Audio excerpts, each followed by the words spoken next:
I believe in the sun, even when it doesn't shine. I believe in the soul, even when there is no mind.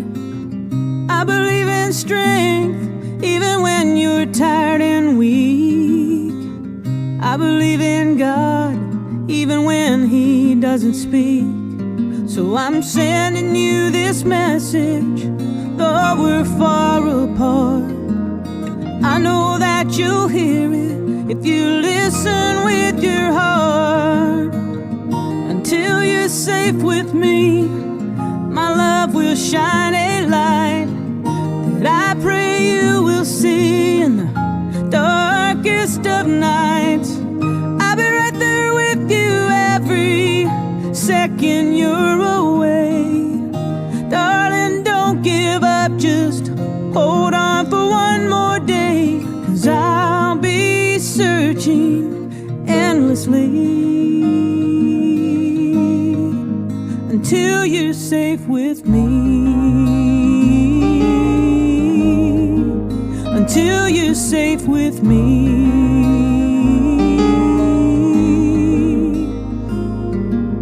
Until you're safe with me, my love will shine a light that I pray you will see in the darkest of nights. I'll be right there with you every second you're away. Darling, don't give up, just hold on for one more day, 'cause I'll be searching endlessly until you're safe with me. Until you're safe with me.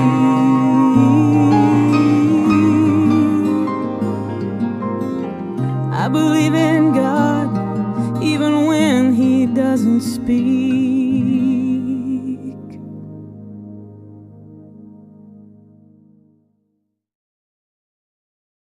Hello, everyone. Let me know if my sound's okay. If you can hear me, put a 1 in chat.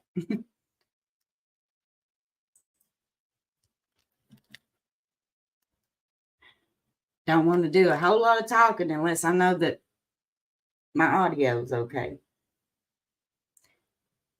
It's been a while, y'all. It's been a while since I did a live, and I got a lot to go over tonight.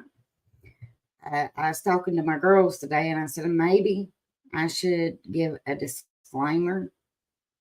If you are used to the calm, collected Crystal, this might not be the stream for you, because this ain't her tonight.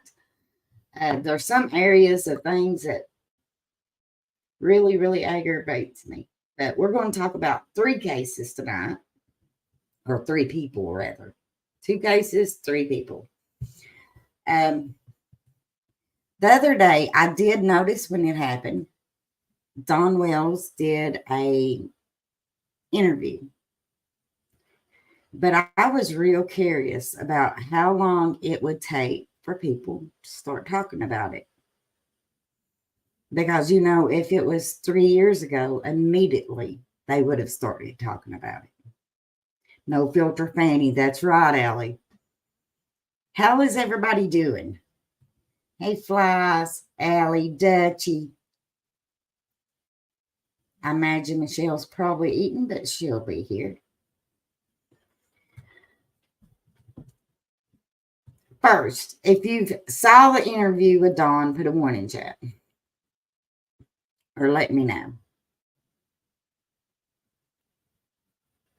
Because we're going to go over that tonight. We're going to go over a couple interviews, actually. Hey, Michelle. Michelle's here. I told you.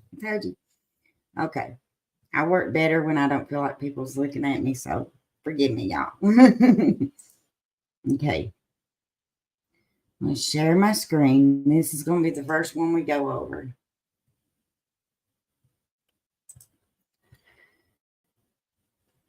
I about lost the hang of this, y'all.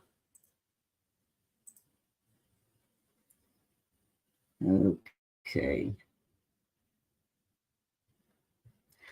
Okay, let me know if you can see my screen. I think you can, but we'll see. Now let me know if you can hear it. Well, this Saturday marks 3 years since the disappearance of then 5-year-old Summer Wells from her Hawkins County home. The night she was reported missing, authorities said Summer was last seen walking from her home on Ben Hill Road. Okay, we're going to stop right there. This is something that they said when Summer first went missing. And a lot of people said, well, maybe the reporter got confused. I could believe that if it was in just one, if it was just one press release, I could believe that, yes, maybe that was a mistake. Maybe they misspoke. But you all, they have been saying this for 3 years. Summer was last seen walking away from her house on Ben Hill Road. Let's listen to that one more time here. Walking from her home on Ben Hill Road in the Beach Creek community. Hours later, the Tennessee Bureau of Investigation would issue an endangered child alert for her. That would later turn into an Amber Alert. To this day, law enforcement still has not located Summer Wells and are not any closer to finding her. You all, that right there is sad. They're no closer in 3 years to finding Summer than they were when she went missing. Channel 11's Ansley Daniels spoke with Summer's parents. We have pushed investigators for months to learn about new details or updates in this case. What we do know is that her family continues their search to bring Summer home. I spoke with both Dawn and Candace Wells in Kingsport at a place with deep meaning to Summer's disappearance. Borden Park is anything but quiet this time of year. But 3 years ago, it was filled almost weekly with people praying for Summer Wells. I see all these families, with their kids and how much they enjoy them and stuff. And we were stripped away from all our kids. All our kids have been kidnapped from us by DCS, and who knows? We're not sure about Summer, but we know about. Okay. That makes me angry. First of all, I have never accused a parent of doing anything to their kids. Matter of fact, and it's an unpopular opinion, but I don't really think Dawn knows what happened to Summer. Regardless, I'm not the one that's going to be pointing fingers at somebody. However, sir, for 3 years, you've not been the one taking care of your kids. You're not the one that's been putting a roof over your kid's head, putting food in their mouth, making sure they get backwards and forwards from doctors, therapists. For 3 years, you've not done that. Do not blame the people that have been. Because as a foster parent myself, that is an insult. DCS did not take your kids. But he's going to say something here in a minute. And I had no idea. I have no idea, Dutchie. I don't know why he would think. Let me shed a little light on something. You all, there's not enough homes for the kids we have now. They are not just going around looking for people's kids. And if I'm being quite honest, biological parents get way too many chances. They do. But we're going to listen to what else he says. Where our boys are at. While the prayer vigils are now few and far between, Dawn and Candace Wells haven't stopped praying that their daughter Summer will be found. We have hope, always.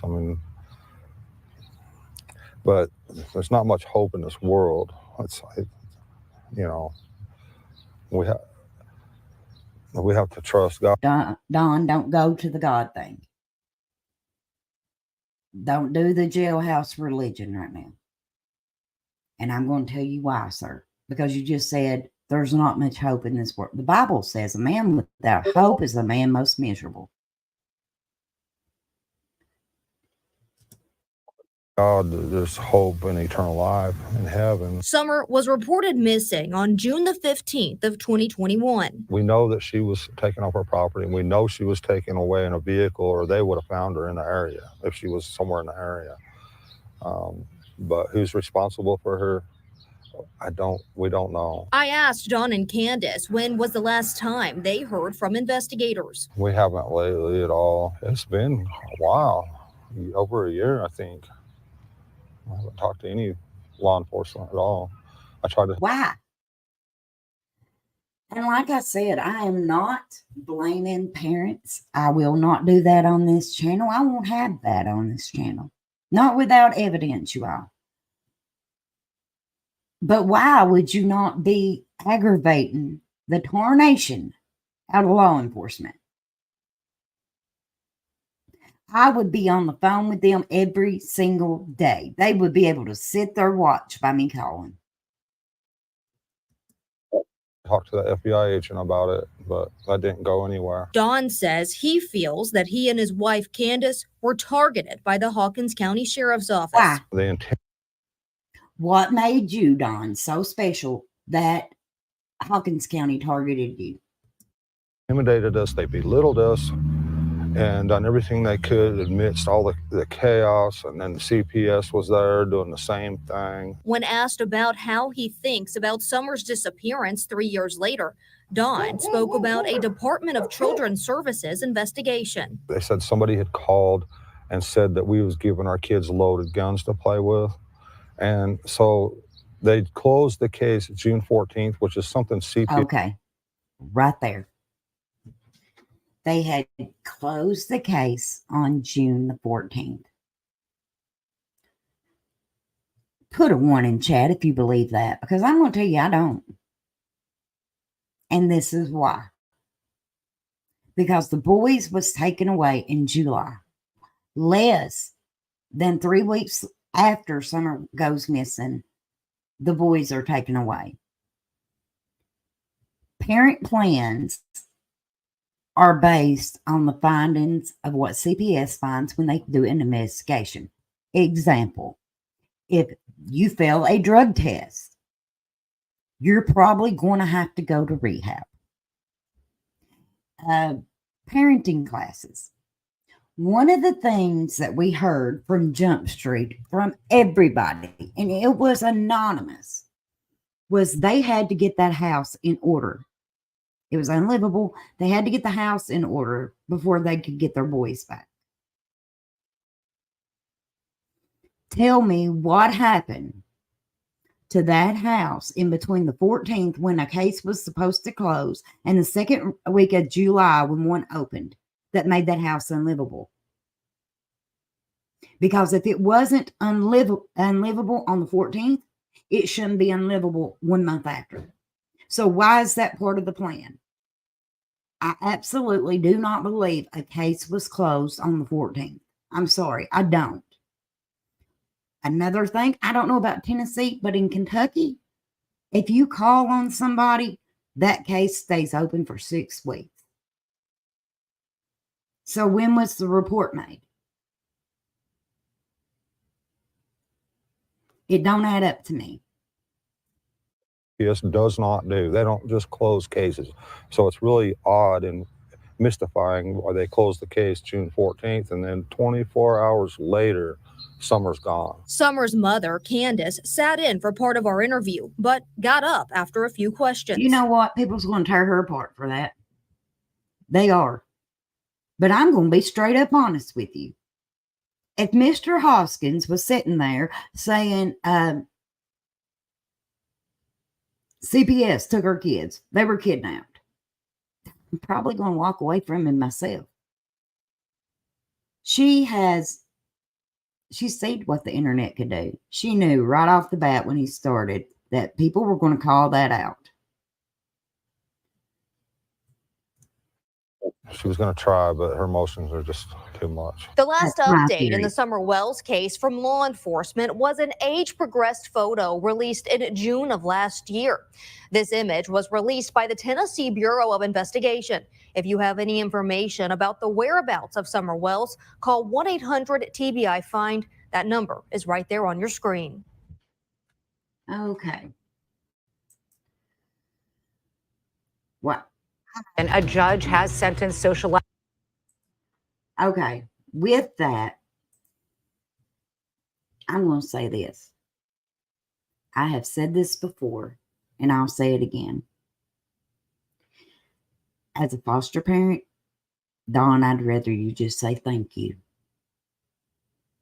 Instead of getting up there. This is the second time I've heard him drag CPS and foster parents and everybody that's taking care of his boys. But in reality, it has been 3 years. 3 years they have had a chance to work that plan. Now, no, I'm not saying that they are guilty of doing anything for summer. I'm not saying they're going to get Parents of the Year. They're not. Being bad, I mean, having a dirty home does not mean that you harmed your child. And nothing in 3 years that has been shown to me says, hey, this is undoubtable evidence they did something this summer. So, no, I'm not going to sit here and blame a parent when I haven't got no evidence saying that they did. I do believe in innocent until proven guilty. But let me tell you something. I believe in being grateful a little bit too. Just a second.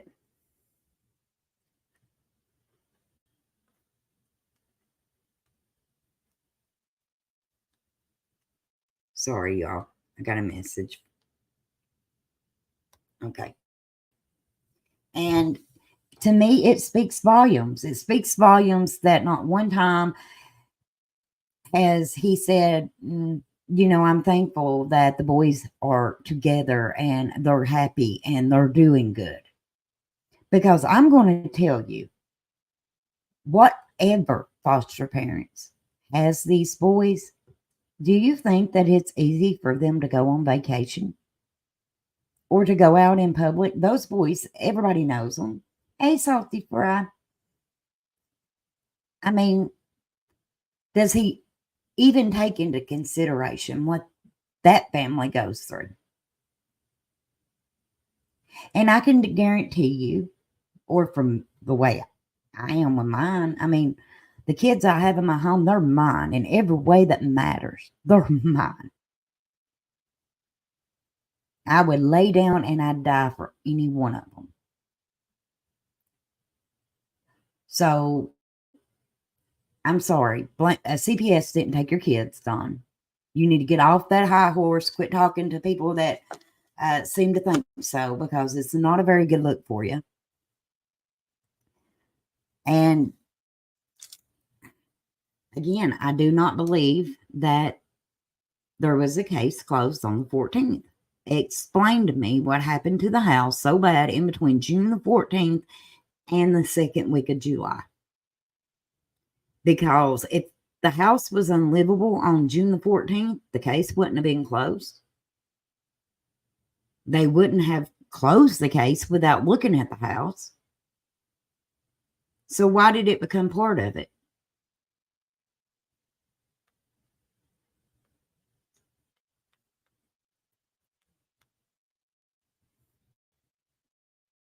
Just a second.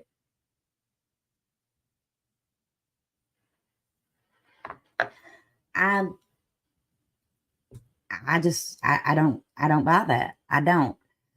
Looking at the things that the Wells has said themselves, like rehab, parenting classes. My own personal opinion, I think that they failed at a drug test. I saw plans for parents made. I've sat in on them.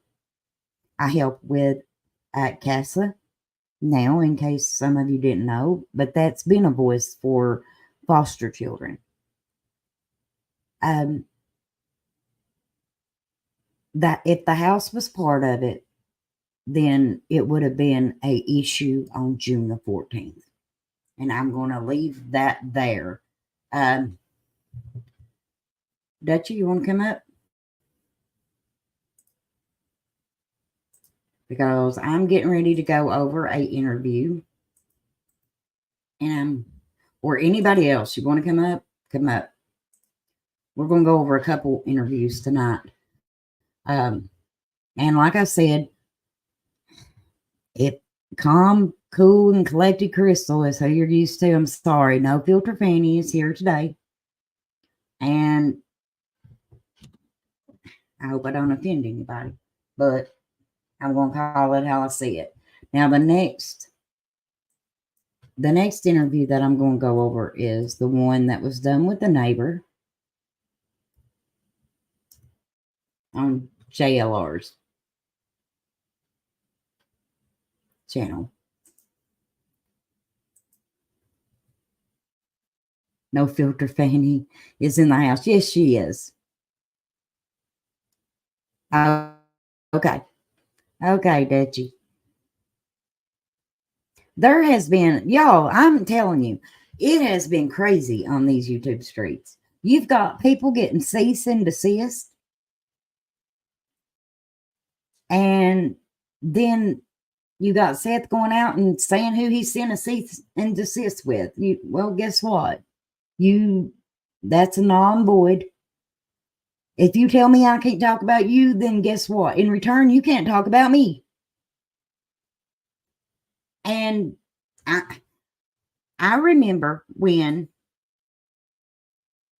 Dutch did a Q&A with Chris and Katie. I was on the panel that night. Later on, Seth comes in the chat because Chris had made a statement that he was tired of the rumors. And the first thing that Seth typed in that chat was, "It's the internet, Chris. You need to keep that same energy. You really do." Because on another channel, you said that you were tired of people talking about you. Sir, these rumors are starting a lot with this little group that you're with.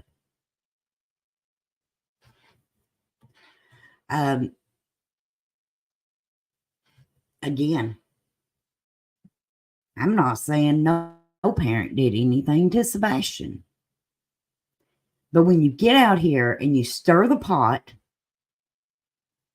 you can't have that rule, what's fair for, or what's good for thee and not for me.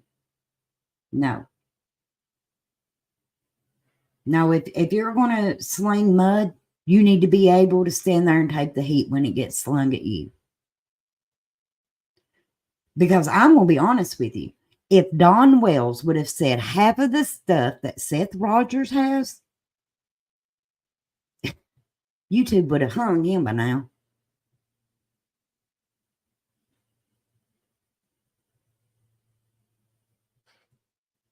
There are not two sets of rules, Seth. That is absolutely correct. Absolutely. It can't go, well, I can sit back and I can say whatever I want. First of all,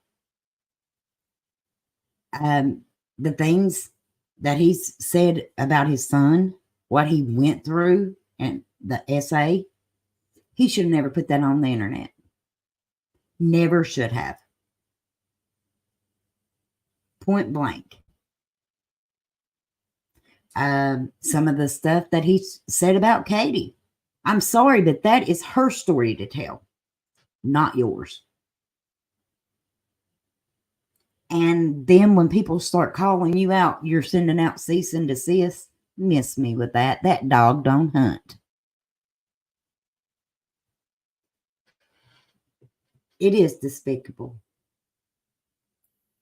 Yes, Michelle. Don would have been burned at the stake by now.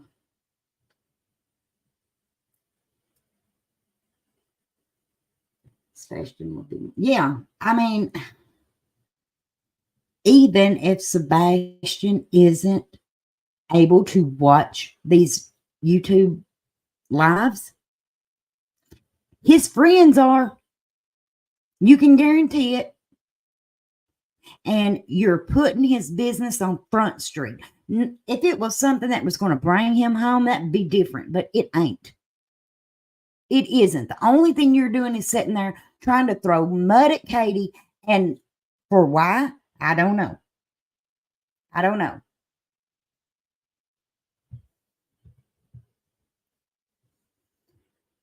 I mean, every time he's talking about California. There's Dutchie. Let me see her. Hello, Dutch. Hey, thank you for having me, Crystal. Oh, thank you for coming up. Yeah. But have you noticed that a lot of what he talks about is about California? Yeah, and he talks a lot about the homeless community. I think that's so weird to me. Well, I think it's weird that one of the parents is the only one that's given a ideal of where he could be. Homeless community. He did make a comment one time. Thinks he knows where he is, but don't have the resources. What? He did What say about that. the And he cash also app? said he's probably just sitting at somebody's house playing games and eating. He also said that, which I think is so bizarre, because if my child was missing, I couldn't just calmly say that, oh, well, my son's probably just at somebody's house playing games. No, I'm sorry. That Salty Fry, you're right. And when I saw that, I thought, oh my goodness. And calling it diapers. So Salty says he literally just recently was talking about how Sebastian peed his pants. that was so disgusting. Is incontinence going to bring him home, Dutch? Because I'm real confused by why some of this is important. No, but he uses that against Chris and Katie because, he didn't wear them all the time, but they did that for a reason, because they wanted to protect his privacy. They didn't want him to be embarrassed, because if he was having problems controlling that, the way that Katie explained it to me was kind of like this, as this is something that he's been through since he was younger, and now that he's gotten older, he does have the ability to go to the bathroom, but now that he's 15, sometimes it's a matter of, like at school, the teachers have to come and tell him, these are the designated times, like, okay, Sebastian, you need to take a bathroom break. Because what happens is he will get so involved in whatever he's doing that he will hold it and not take time to go to the bathroom. And that may have to do with his autism. It may have to do with his chromosome deletion, but it's also something that has to do with that impulsivity. Like, he can't determine, like, I need to stop what I'm doing to make the decision to go do that. And so then he has an accident. Like, they're trying to work around that, and then you have Seth using that against them, and that Sebastian just needs to man up, because he's not going to make him do that. But then he has this conversation with another creator and basically puts, once again, his son out on Front Street and breaks it all down for us. And do we need to know that? Is this going to help find him? No, it's just one more thing that Sebastian is going to have to hear when he comes home that his dad did. And Seth made it a point to say that I don't want to ever lose the fact that my son thinks I'm his hero. So I have to ask, does Seth really think that Sebastian's going to look at him like that when he comes home and he finds out everything that his dad has told the internet about his private things like that? I digress. Well, I'm getting ready to play this interview because you all, if there's one thing I've always said, words matter. Just like we're in the last interview that we watched, again, we heard the investigators say that Summer was last seen walking away from Ben Hill. Now, if it was just said once, I would think it was a mistake. But Duchess, it's been said quite a bit, has it not? Just about every interview, they have said that. I think there's something to that. Somebody, it might have been the boys that seen him walk away, but somebody saw her walk away. Now, pay attention to the words here, you all, because I'm going to look for it. Because when I listened to this, I was like, wait, how in the world? And this is JLR's channel. If somebody don't care, just a second, I'll drop it. I'm going to put my fair use thing up here too, but let me find it. I'll drop it in the chat too. And what is this about them calling the FBI? I cannot. They called the FBI about that, you know, that little Oh, the finger. incident. They called the about the finger. That's not a Yes, finger. sister, the finger. That's not no finger. Can you imagine? Hello, TBI. I need to report the fact that I showed my finger on a TikTok, but I'm pretty sure that I didn't, and I need to try to take it back a few steps, and I need you to, do something about my mistake. I can only imagine what those people got off of that phone call. I cannot even imagine that conversation, because that is the most ridiculous waste of resources that I've ever seen in my life. Yes, ma'am. Yes, ma'am, it is. I mean, How is this helping? How is this helping find Sebastian? And then I also heard that apparently that he is going around saying that that was a setup and that somebody planted that picture on top of that and then shared it out. Sir, how can you plant it during an actual live stream? How do you get that to happen on a live TikTok? I mean, nobody put it there. It happened live. I've seen the recording that somebody was screen recording. And if you are on TikTok, because y'all, I have a TikTok, but if you are on TikTok, you have to go into your backstage and download, or nobody can see it. So people were just sitting back, I don't get it. Again, that dog don't hunt. Okay, we're going to watch this, you all. Because I want to know, like I said, please, no thanks. Pay attention to the words, okay? And I'm going to speed it up, if that's okay with everybody. Okay. Can you see my screen, Dutchie? Yes, ma'am. Yes, ma'am. Hello. JLR Investigates. Come on in, everyone. Continuous coverage of the Sebastian Rogers case. I'm going to bring in Miss Bobbi, who is a neighbor of the Proudfoots. I'm going to bring her right in right now. We're going to talk to a neighbor of Christopher and Katie Proudfoot. So she pops in. There she is. Welcome aboard, Miss Bobbi. Nice to see you. Thank you. Well, thank you for coming on JLR Investigates. A lot of people were in the chat because no one ever really heard from a neighbor, Miss Bobbi. Now you're gonna make me want to run. Sage. Yeah. Well, I've kind of kept myself. We're all kind of hidden. Yeah, I mean, you're active in the Sebastian groups. You do talk. You do share. You share a lot of insight. You've been there from day one, right? Yeah. Well, I don't know that I was in your group from day one. I was in another group not really even. Honestly, day one was such a trauma, just dramatic day that I don't even think the only thing I was in on. Dutch, I find it kind of interesting that she says trauma.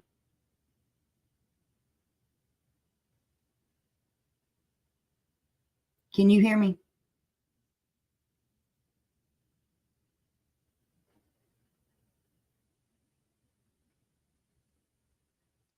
Dutchie.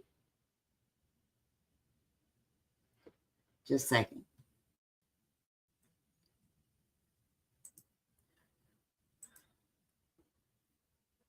Okay, I'm not muted. Dutch, can you hear me? Put a 1 in chat if y'all can hear me.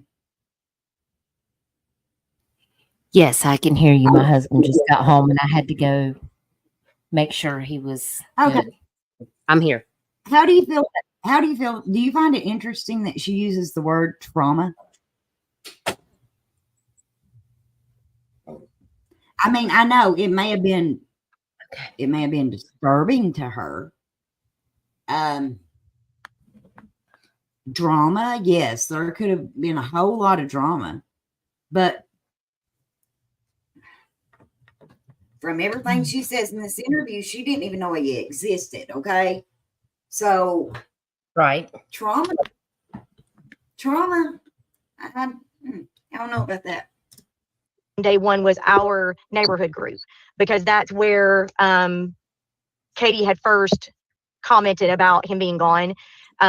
So no, actually I wasn't in any Facebook groups day one. It was such a crazy moment. So probably.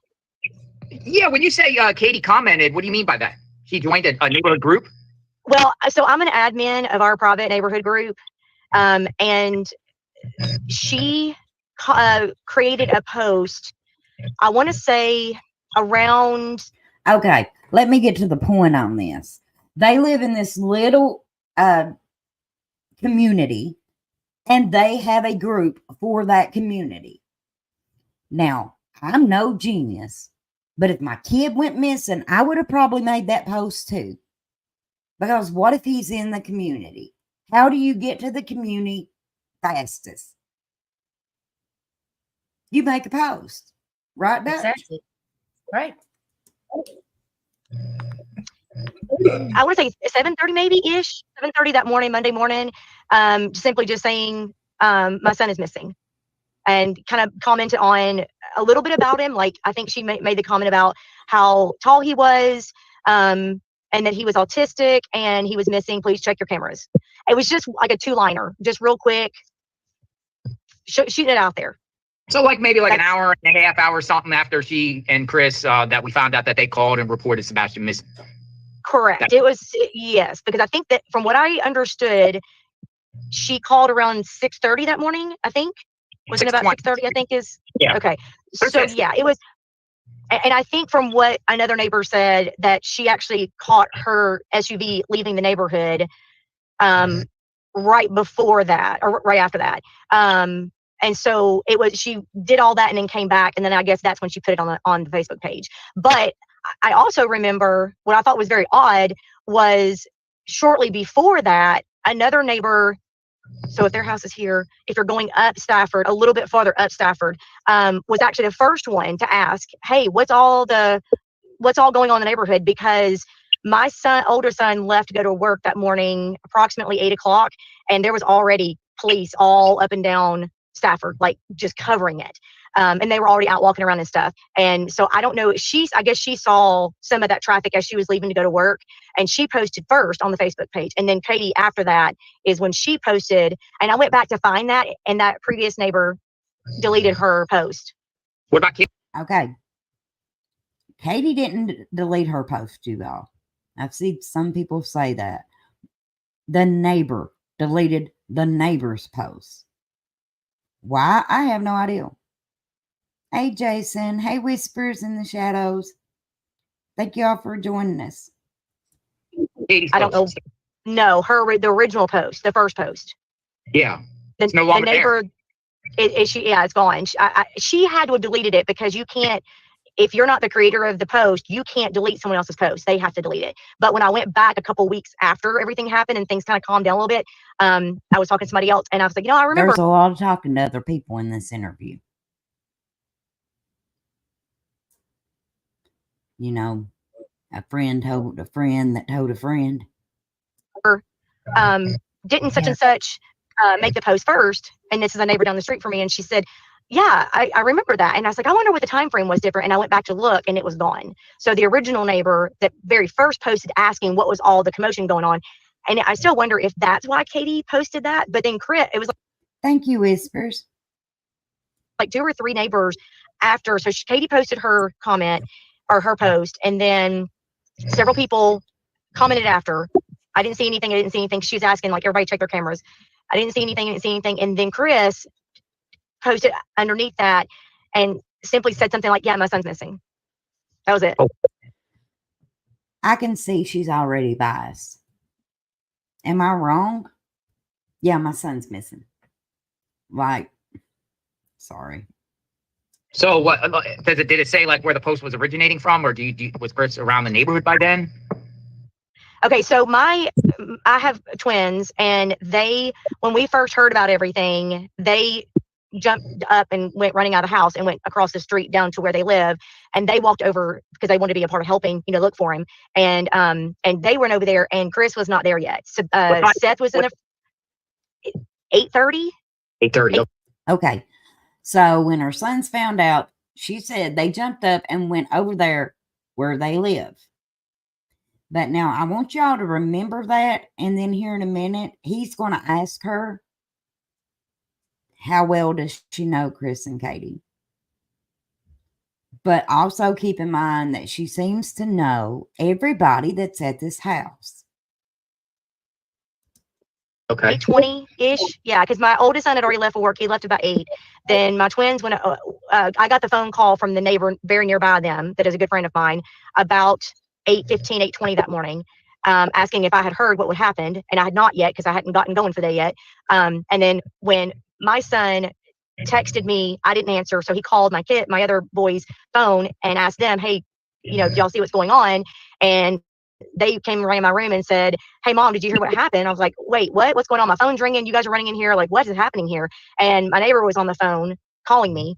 And so as soon as I heard the neighbor tell me the story, what happened, they went running out the door and went over there to kind of help, with the search and stuff. And they said that they saw Seth and Katie in the front yard and of course they didn't know the names back then. They just knew, like, now that they've seen pictures, they go back and say, yeah, it was Seth and Katie and Kathy Bauer Socks and a bunch of other police, law enforcement and stuff like that. But Chris was not there yet.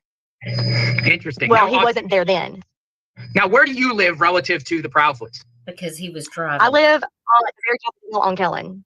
So the next street, the street that turns into Stafford. The main street. Main street coming in. So just basically what you're now going back to Katie, like what you know or what you heard. When was Katie driving around in her SUV? Like a time frame? Like when do you think she was driving around in her SUV looking for fashion, like she claims? Right. So there's so many. Why is she so exasperated? Even when you listen to it in regular time, she's exasperated.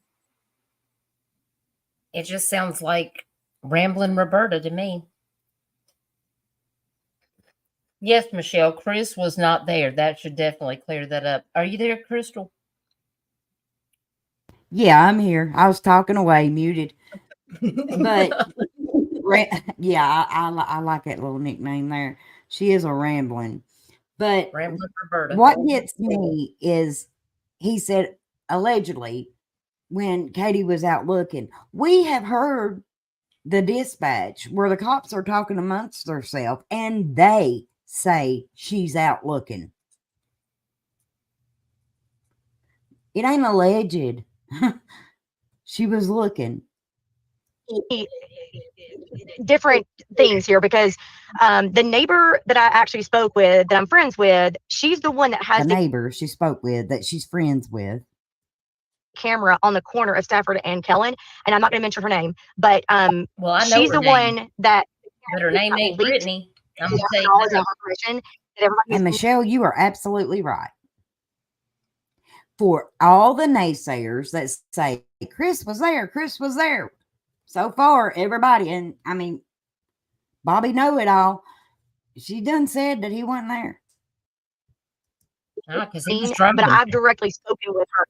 And then I also have directly spoken with a couple other neighbors that live very close to the Proudfoot's house. Spoke to all the neighbors, you all. I don't even know why TBI or the FBI or Secret Service would have even bothered with this case because Bobbi has it. She's got it took care of. She's talking to everybody.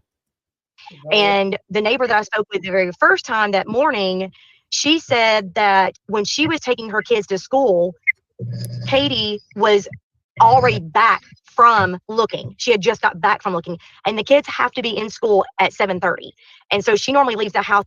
Remember that the kids have to be in school at 7:30. Now, if you look on the map, the school is not far from where Chris and Katie live.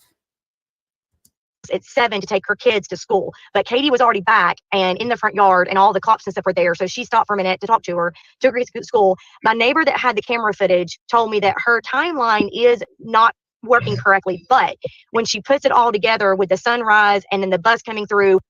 Are you kidding me? You put it all together with sunrise.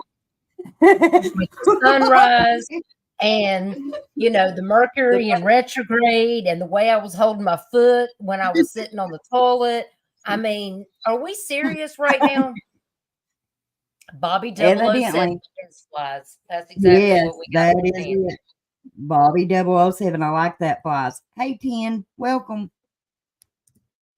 And all of that. She said it was approximately about 6 o'clock, 6:15, 6:20. It was right in between. Supposedly when she discovered him missing, supposedly she gets up, she runs around the house, she gets dressed, and she drives out of the neighborhood and that kind of thing and goes looking for him.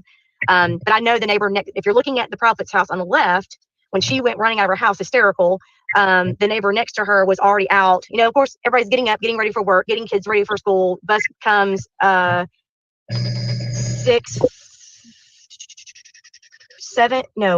6:50-ish. 6:45, 6:50. It's been a long time since my kids have ridden the bus, so I have to really think about that one. But it's definitely before 7 because the kids have to be in school in class by 7:30. I thought you knew everything. And we're the last. Yeah.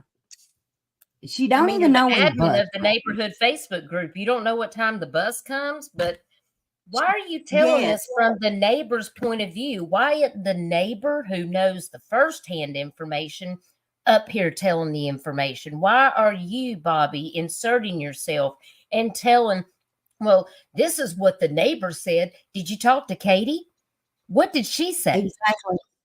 Exactly. Thank you, Doug. I mean, this neighbor, that neighbor, all it is a bunch of hearsay. It sounds like a bunch of Karens sitting around their kitchen table gossiping. It is the rumor mill of the community, evidently. It's like the old game of telephone where you call somebody and then you tell the story and then you call that person, calls the next person. And by the time you get 10 people deep, the story is not even anything the same. That's what is happening right here. That's exactly what's happening. And what gets me is there is going to be people run with this interview. They're going to run with it. You know they are. But nothing that she says, but I caught her, nothing that she says, except for one spot, did she see firsthand. I mean, it's ridiculous. Before he actually goes to school, because we're right next to the school. So, you know, everybody was getting up and getting ready. Sage, it says, I stand for the flag. Ready for work and everything. So she actually saw her out and she asked her what was going on. And she told her. And so she actually walked around the house and was helping her look around the house. So she was already back from looking around 7. Interesting. When she left to go look for Sebastian, I know that if you turn right going out of the Prophet, you go up the top of the hill, it's a cul-de-sac, or you go around and you can go up your street all the way at the back where the construction is. Did she, before she ventured out of the neighborhood, did she go up those roads, do you know of, to look? Did she go up my road? Your road or her road itself to the top of the cul-de-sac? You know, where the only thing I was right. So the only thing I was told, of course, we nobody in my house was up or out yet, so I can't verify that because we weren't out yet.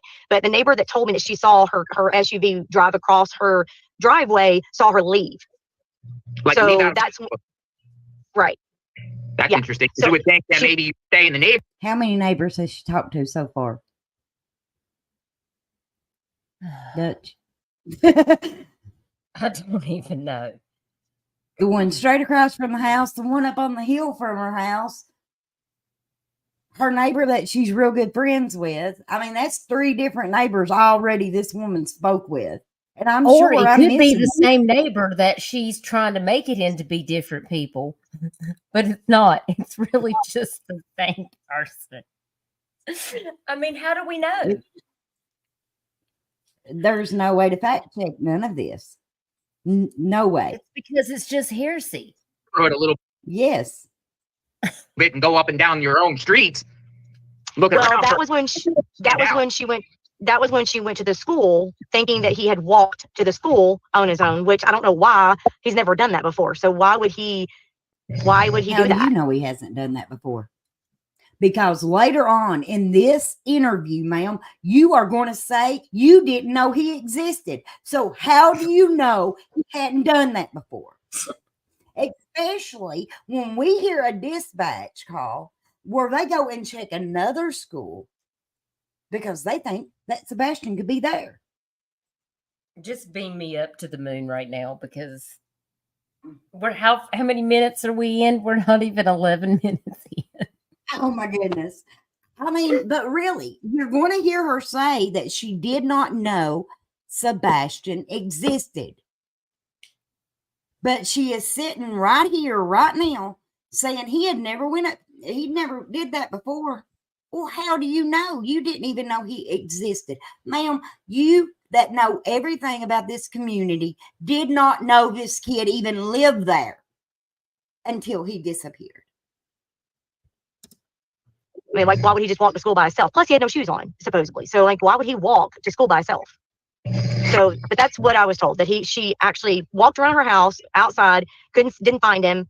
So she got in her car and drove to the school. and was back by 7 around that time. So at least actually before that. Yeah. Does Sebastian, did he take the bus to school, or did Katie take? JLR, she don't know. She didn't know he existed until he went missing. Him in her car. From what the neighbor, from what the neighbors, of course I don't have kids that ride the bus anymore. But from what the neighbor nearby said, that he did ride the bus. Now, hearsay.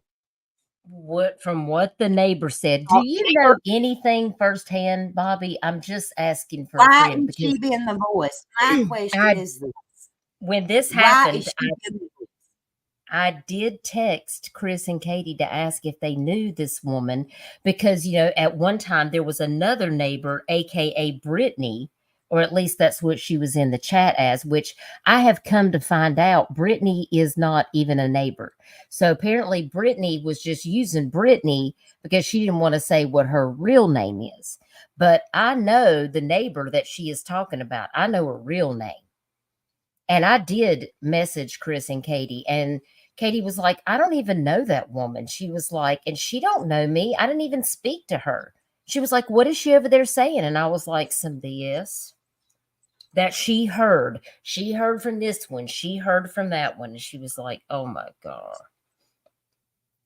Yeah. Welcome, Wanderer. So, I mean, on the corner, the surveillance camera said that there is a special bus that comes for certain kids that have special needs and whatever. And she said, I don't think he gets on that bus. I think he gets on the other bus. He gets on the regular school bus. Yes, Bobbi. You get 5 stars for that. Oh, you're going to get mad. You're going to get mad because she says something that had me steaming. Oh, I was mad through watching it the first time, so I'm sure I'm just going to get more irritated because I know everything she says in this video. So you know about the normal thing that she says. Oh, right? I know about it all. Yes. So okay, and that's why I'm trying to take deep breaths. Yes, that was what I was told. I can't verify that, so I can't answer that appropriately. Gotcha. You can't answer nothing appropriately. Yeah, you why should not be on this neighborhood because you have not, other than a confrontation that you said with Chris, you do not know them. Everything is coming from another neighbor. So why are you sitting up in your car like you're important? So we're talking all law enforcement, all there, starting to descend onto the area, 8 a.m.-ish, right? 8 a.m.-ish. Well, they were there before that. They were already there and cars parked by the time when my son went to work at 8, they were already there and already clumped up together and starting to talk because they were already in the front yard talking to them. So they were, I don't know exact. I mean, I would say, You know what? Why It is don't she look like dramatizing he is. this? Well, don't you know that we looked at where her residence is? What was she Yes. doing? Standing there with binoculars? Probably, because how else is she going to see what's going on? Oh, but that's right. Her friend, the neighbor, And the other friend. Yeah. and the other Yeah. friend. Oh, and the other friend. Yeah, they all got together and, Welcome, Molly. Thank you So- for being here. it was even before. I mean, they were probably there. I'm trying to remember what she said when she got ready to leave. She never said anything. The neighbor that called me and told me about it never mentioned law enforcement being there. She just said that Katie was outside walking around, upset and everything. And she asked her, like, what's going on? But she didn't specify if there were law enforcement there. But they were already there and out of their cars and in the front yard at 8 o'clock. So they had to have been there before that. Gotcha. Any idea when Seth? Ma'am, as a matter of fact, if you would have watched the interview that Dutch did with the Proudfoots, law enforcement got there really quickly, like within 10 minutes. Got there? No, but I do know that he was there by the time my kids went over there, like I said, which was about 8:30. He was already there. And I also know that his truck was there, like off and on the whole time. Gotcha. But I don't know what time exactly. So what happens to just explain to everybody then what did law enforcement do at that point, like throughout the morning once they all arrived there? Did more and more law enforcement come, or was there certain?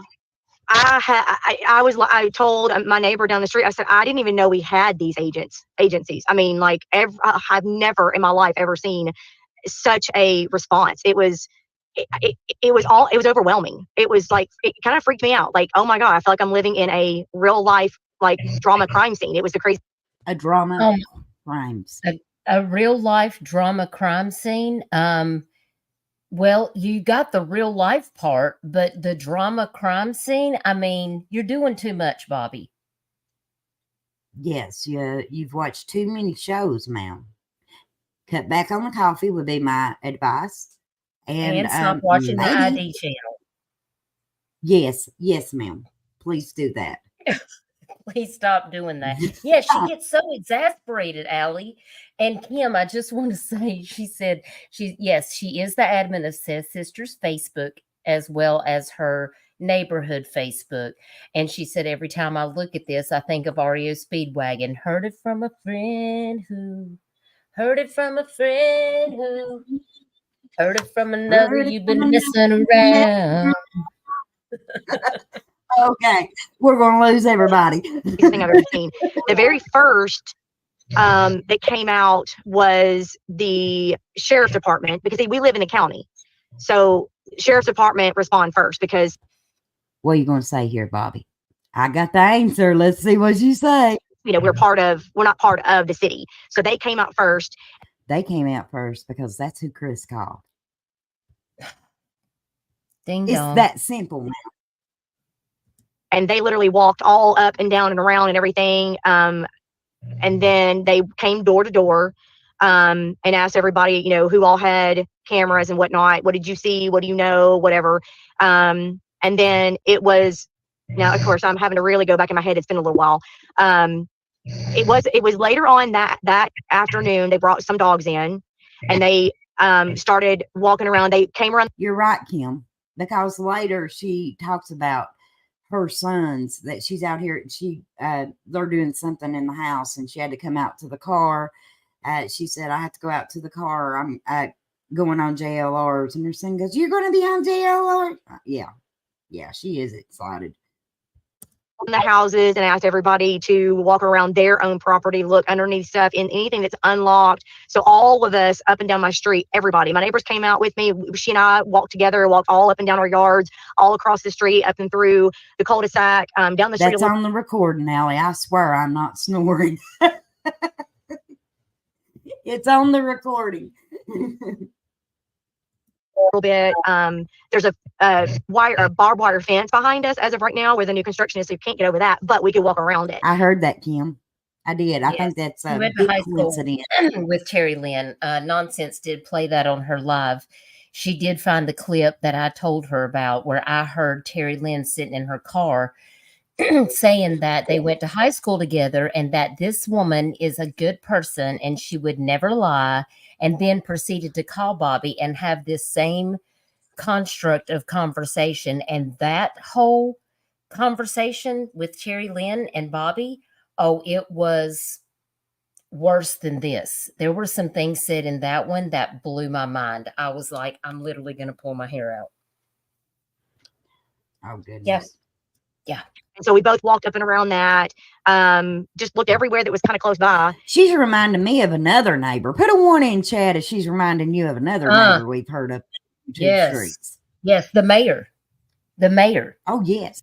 Yes. And Bobbi, you're in the running for mayor of your neighborhood, of your HOA, the mayor of Kellen Lane. And that's not a good thing. I just want to let you know in advance that is not good at all to be the mayor. Anywho. Yeah. All you got to do now, honey, is make you a channel and you go live.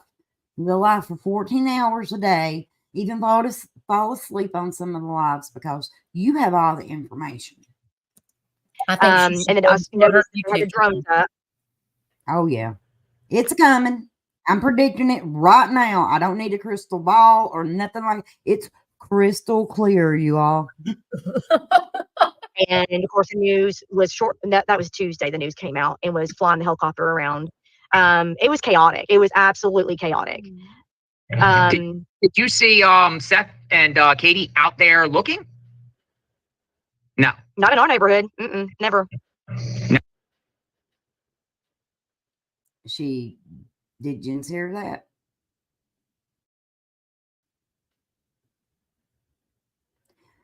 She's saying she never saw Katie looking, but she just spent what? About 10 minutes talking about Katie looking? That makes sense. Okay, Bobbi. Never seen them walk around. No. They were in their yard out, but never left their property. No.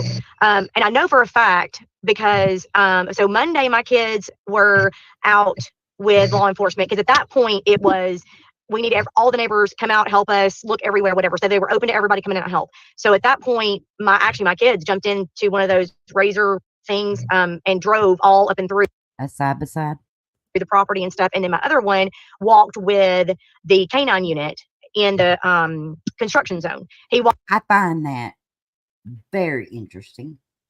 Why would they allow the kids to walk with the canine unit? That doesn't even make sense to me. And let's keep in mind, her kids are of age. She's done said they don't go to school no more and all that. But why, if you are looking for a little boy that has went missing, are you letting citizens around the investigation during? I don't get that. That don't make sense to me. Yeah, because how do you know one of the neighbors don't have him? Exactly. I'm just saying. Walked all the way through that. They literally. I mean, really? How would you know? You just going to let neighbors walk around with you while you're searching a crime scene or whatever it may be? With the scent dogs. That's equivalent to Jody Sue taking her dog for a walk, in my opinion. We all know how that turned out. Time and tell them y'all need to come home and have lunch. I mean, this is crazy. I know you want to help, but you got to come home and eat. And so then they came home, they ate, and then they went back out there, and they were out there with them all day Monday, all day. Notice how she's boosting her kids and herself up too. They did so much, Dutch. Tuesday, and then so Tuesday we had SWAT. That was the day we had the vigil, and it was interesting because we put out a post on. Did you all notice that laugh? Because I would have thought a funny story was coming up. Nope.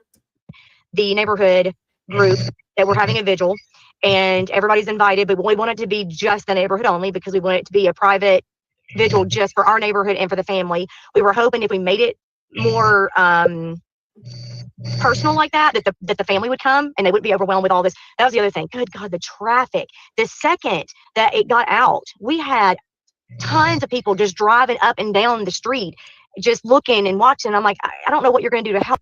Okay. Now, she's complaining about the people that are coming to my Paul's game is on point, y'all. Maybe JLR is falling asleep. Maybe he is. Anyways, she's complaining about the people coming to search. As I recall, when early in the investigation, didn't Katie say that was the big reason that they left, that people was coming by there? Everybody was saying nobody was coming by there. Nobody was harassing them. This woman got pretty aggravated with it. You know what I find interesting before you go any further, Crystal, is that this woman lives in a neighborhood that Katie is a member of the neighborhood private Facebook group. And Katie puts out that her autistic son is missing. Okay. But instead of going down there to offer to help because you're the admin of the neighborhood Facebook group and being a good neighbor, you go the very next day and you join and share the group that Seth's sister is the admin of. And now you're an admin of. But you don't go and try to get, check on your neighbors to see if they're okay, if they need anything, how you can support your neighbors. Instead, you go support Terry Lynn, who's believing Seth, and you're believing all of that BS, instead of just going to talk to them yourself and get the factual information from their mouth to your ears and finding out how you can do something constructive to help find Sebastian. And instead, you're doing all this extra shit. Explain that to me, Bobbi, because I don't really understand. Because it's weird to me that you don't even know Seth from before, but you're just gonna join Team Seth and all of that jazz. But you don't even go check on your own neighbor and speak to them yourself and say, hey, I heard what happened about your son. I'm really sorry. Is there anything that we can do in our neighborhood to support your family right now or to help out?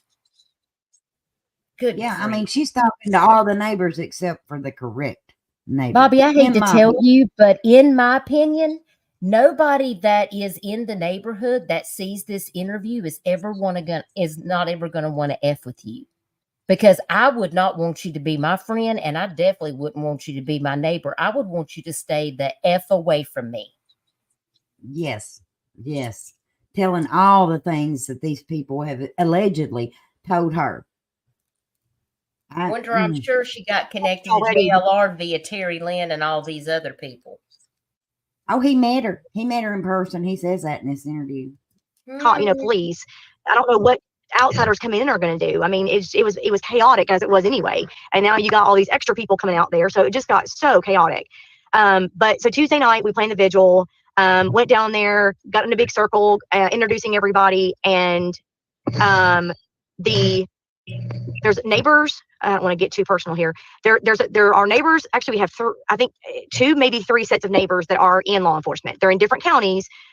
One of them is actually a part of Hendersonville Police, and then the other 2 are from other counties. They came to the vigil. As a matter of fact, the one that is part of Hendersonville has been in a neighborhood since almost the beginning.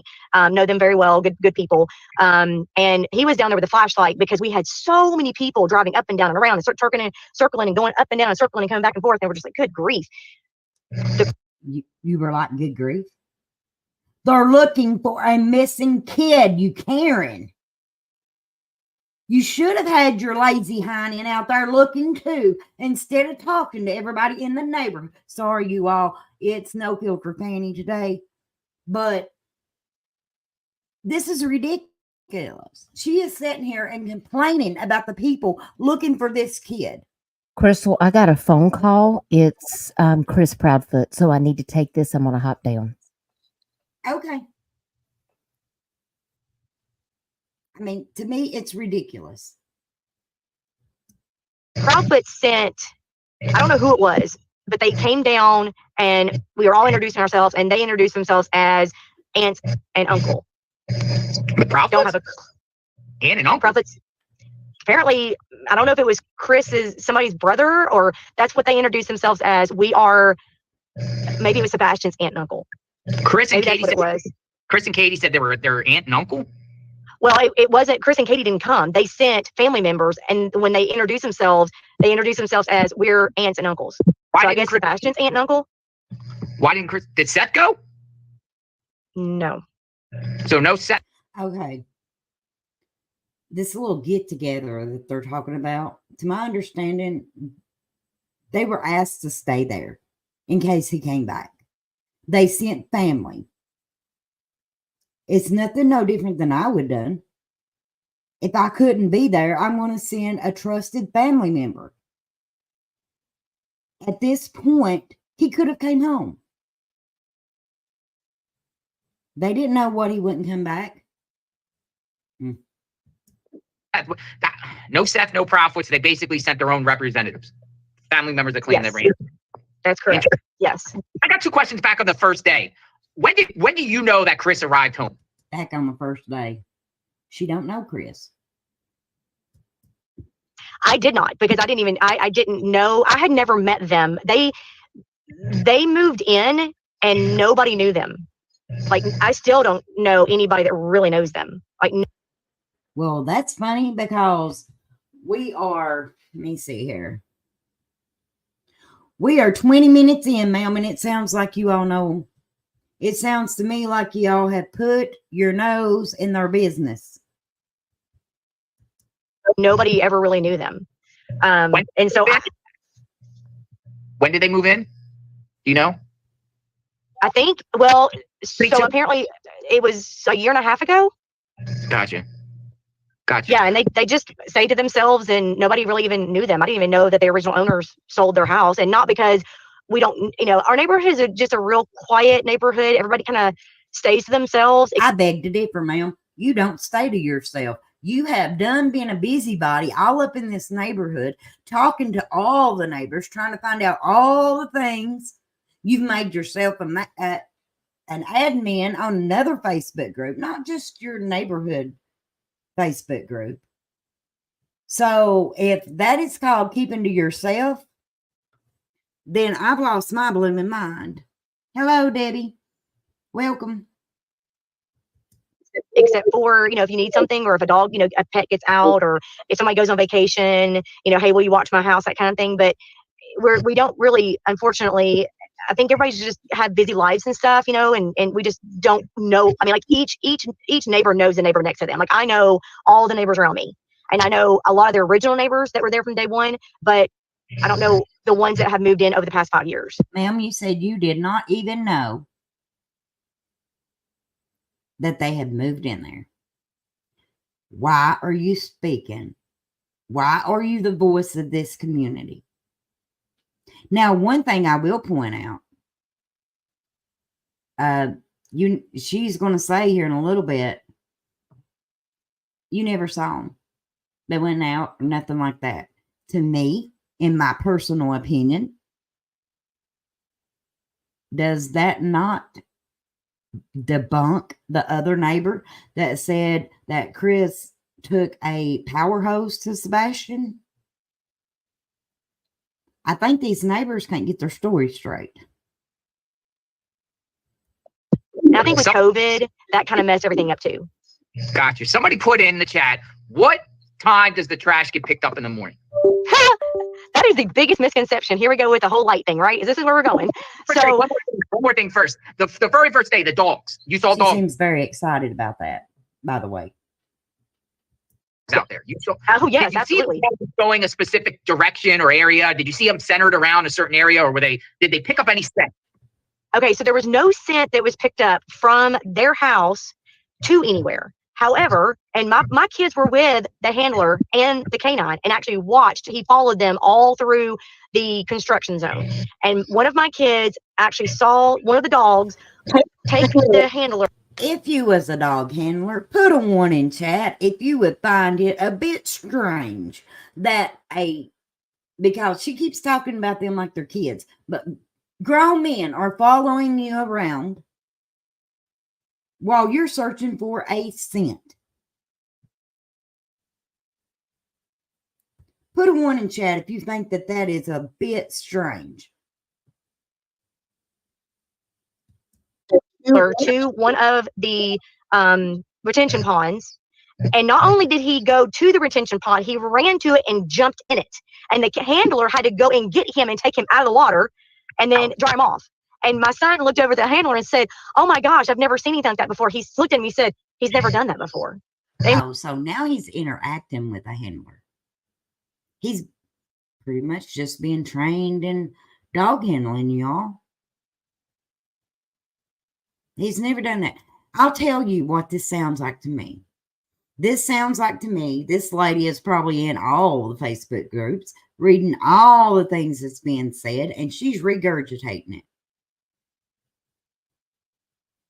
Hey, Cotton Candy. Hey, Helen. My son said, "Why did he just jump in that?" He said he was following a scent. And then the other... On that? Did they go in the water? Did they take scuba divers or anything in there? Helen, I would think the same thing. I would think that if I've looked a little bit, did a little research of my own on dogs. And there is such thing as contaminating a scent. So I really don't understand why they're letting just average Joe citizens walk around with them during this investigation. Supposedly, when I told Seth that, when I met him at the most recent vigil, he said they drained the pond twice and nothing. But not only did I see that, but when on day 3, I think it was Wednesday, when National Guard came through and they had their dogs. Oh yeah. Oh yeah. I didn't know that. Oh yeah. Oh yeah. They were all up and down through the neighborhood. That's why when everybody said, the police aren't doing enough, I have some of my own personal thoughts about that, but I will tell you right now, we had we had the Sumner County Sheriff's Office, we had Hendersonville Police, we had state troopers, we had National Guard, we had drones, we had helicopters, we had canines, we had 2 sets of different canines, and the National Guard brought theirs. And Secret Service. Let's don't forget Secret Service now. They were in there too. So we were flooded. Okay, so back to the whole dog.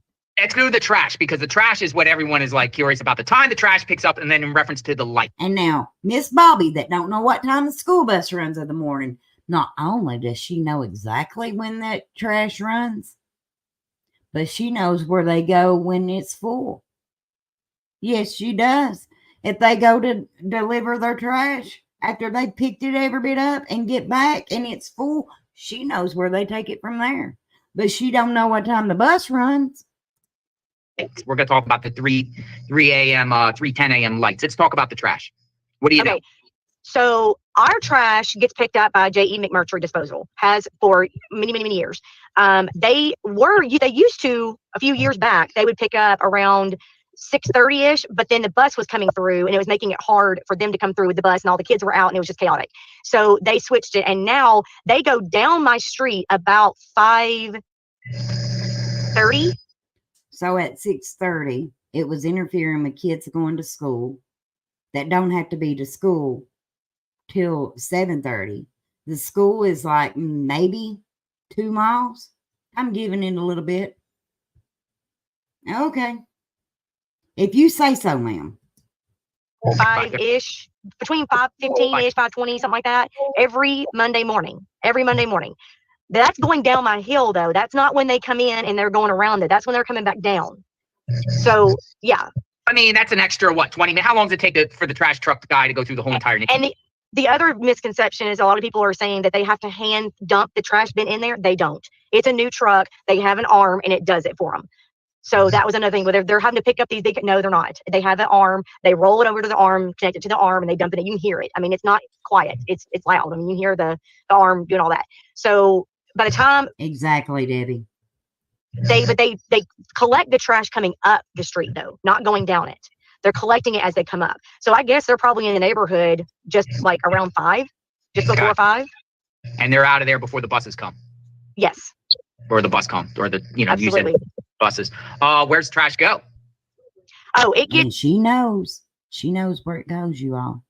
But again, she don't know what time the bus runs. It's dumped in either Nashville or Gallatin. If Nashville is full, they'll temporarily dump it to Gallatin.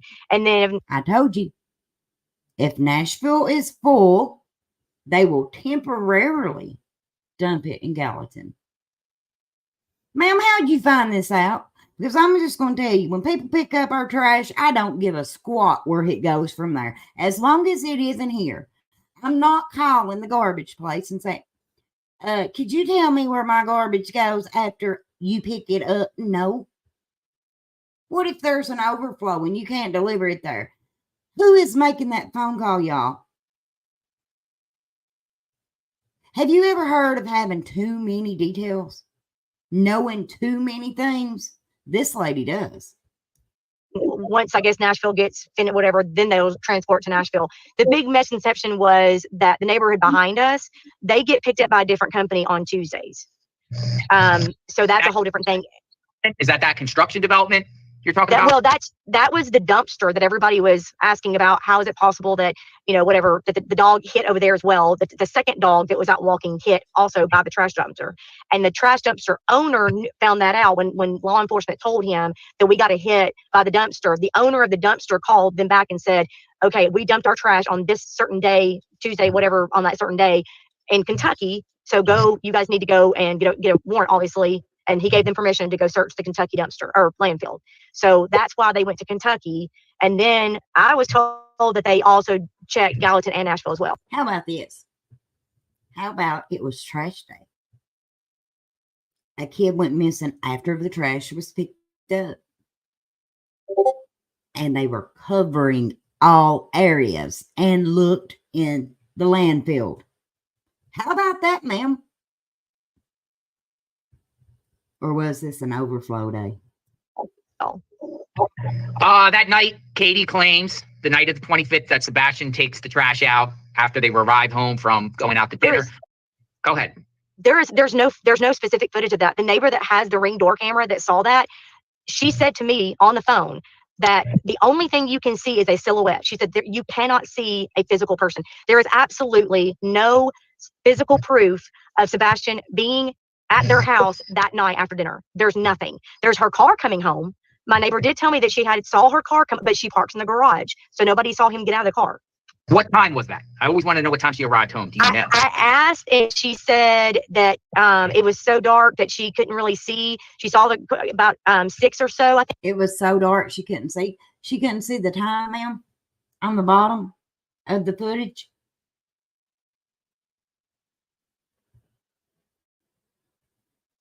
I think is what she said ish, because they went to dinner at Texas and then supposedly came home, and then her car came in the driveway around 6, and then somebody pulled the trash bin out after that. But they don't know who it was because you can't tell. So no evidence. Any neighbor, including yourself or any, because you all talk, the neighbors talk to everybody and said there's nothing to indicate that he was home that night. He got home that night. There's no proof of that. Nobody ever saw him come home. Or really, I mean, I don't even know if anybody can say they saw him leave with her. I mean, I don't think anybody actually looked back that far. It was so chaotic Ma'am, it don't matter if he left with her. They happen to know that they are on camera at the Texas Roadhouse. Good gracious. She irks me. Law enforcement said they have proof he took out the trash. And I'm going to trust law enforcement. To me, this is a whole lot of hearsay. This is a whole lot of neighbors doing a whole lot of gossip. But why is Bobbi taking it on to go to all these neighbors to find out what was on their footage? The very beginning, I think the police were so focused on a runaway teen that was what everybody was focused on. So when they first asked to look at their video cameras, I think everybody was checking actual him walking out, but there's no proof of him physically walking out. And then it was, okay, are there any cars? How about this, ma'am? He's not in the house.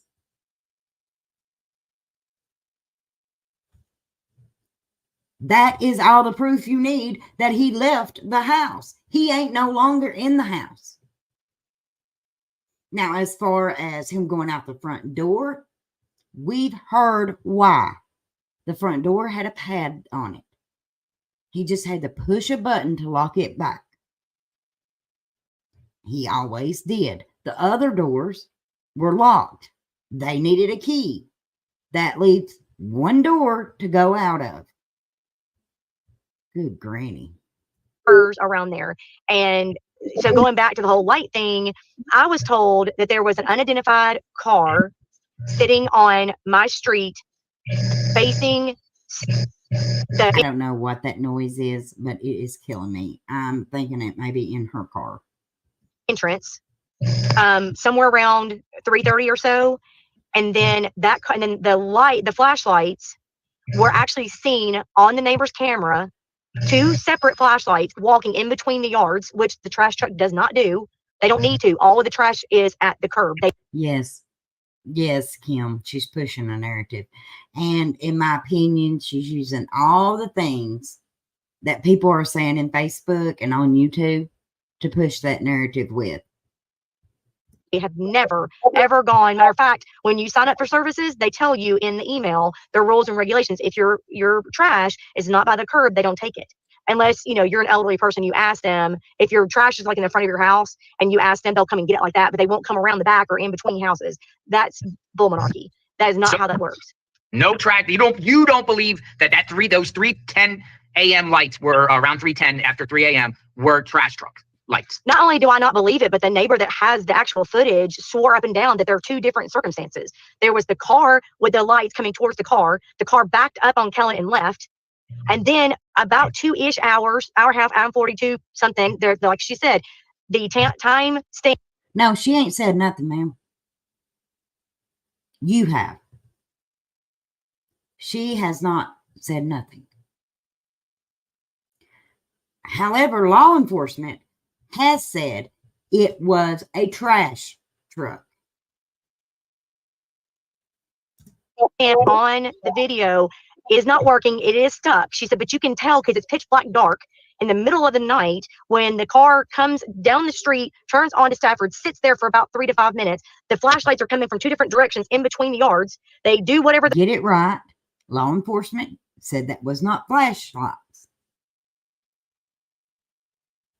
They're doing around the car backs up Kellen and leaves from Stafford. I'm sorry, backs up Kellen and leaves. And then 2 or so hours later, as the sun is just beginning to come up, you can see the trash truck. Exactly, Whispers. Which neighbor? Which neighbor? And she said, but the trash truck goes past her driveway. She said, you can see the trash truck and the lights and the back of the truck go past her driveway, go up the hill, do its business, turn around, come back down. And then within a few minutes later, the sun is coming up. And then you can see Katie's car leave, Katie's car coming back. And then you can see all the police come in. She said, it's very obvious. So I asked her why the police are saying that that's trash truck. And she said, I don't know. I'm baffled because I tell you right now, there are 2 different circumstances and that you can tell there are 2 different time frames. Ma'am, let's assume that what you said is true. There was an unidentified car parked at the end of that road. You are pretty much, in my opinion, saying that, yeah, he could have walked off. Because you tell me how he was supposed to go from the house to the unidentified car without going out the door. He walked off, ma'am. Frames. Wow. Because we've heard from Seth Rogers, and Seth is adamant that he was told or he's seen. That's because LE has told him that. What's up with that? Because LE has told him that. Law enforcement has told him that. Why? Because that's the facts. Law enforcement told him it was a garbage truck. Point blank, period. If they thought it was anything else, guess what, Bobbi? Maybe you shouldn't be talking about it. That's the question I asked. When I called, I got I think all of us are just super frustrated as this continues to go on, that we don't understand what's happened. We don't know what's happened. You know, we've all been involved in trying to find him day one. We've spread it. We've shared it on social media. You know, a lot of us were out with law enforcement the first week or so, you know, looking for him and stuff. I mean, you know, this shook us up to the core. It flipped our neighborhood upside down and just shook us up. I mean, nobody left their house for 2 weeks. Even the families who walk their dogs every single day, we didn't see them for 2 weeks.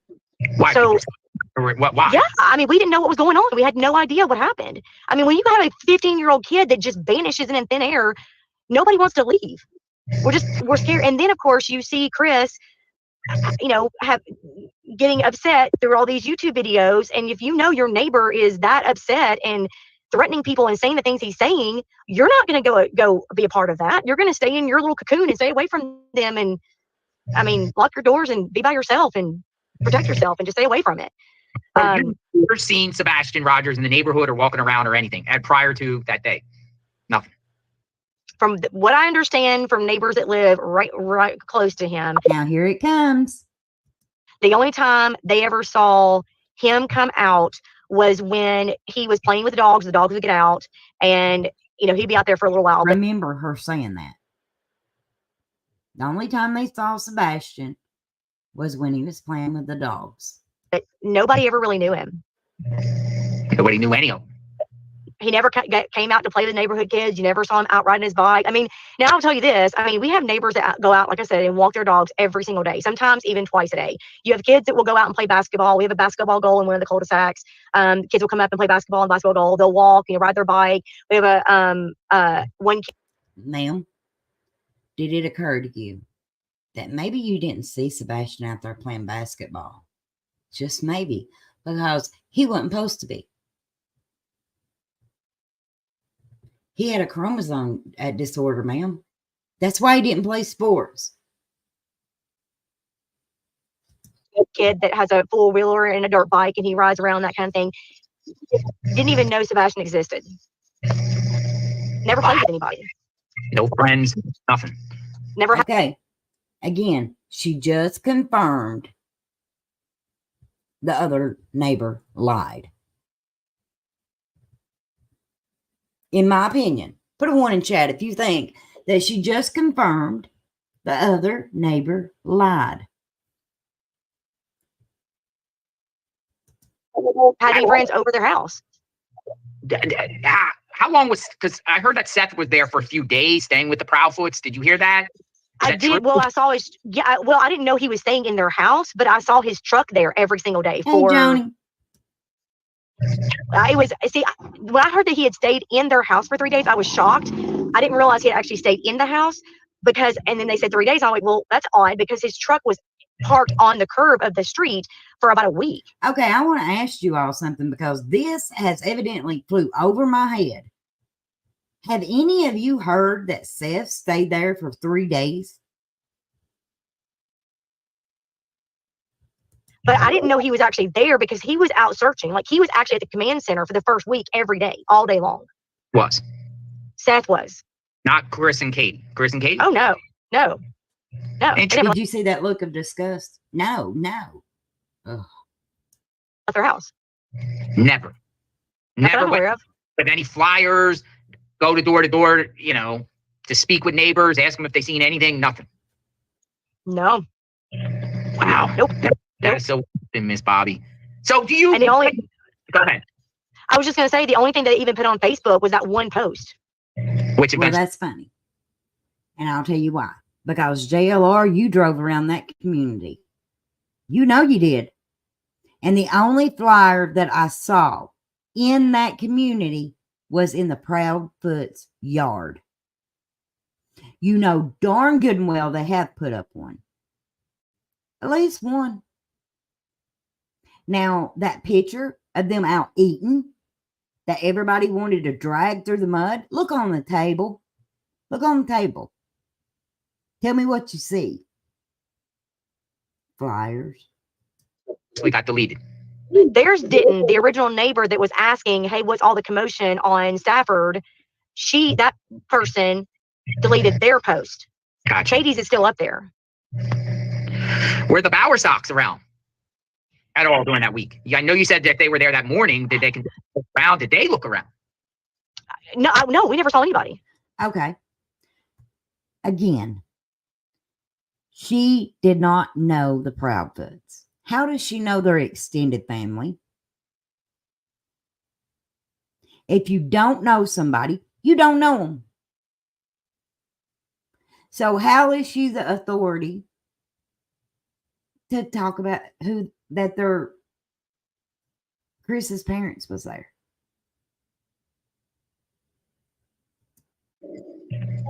None of them ever looked in our neighborhood where I'm at. I never seen any of them walking around at all, period, ever. Really? What do Seth? they look like?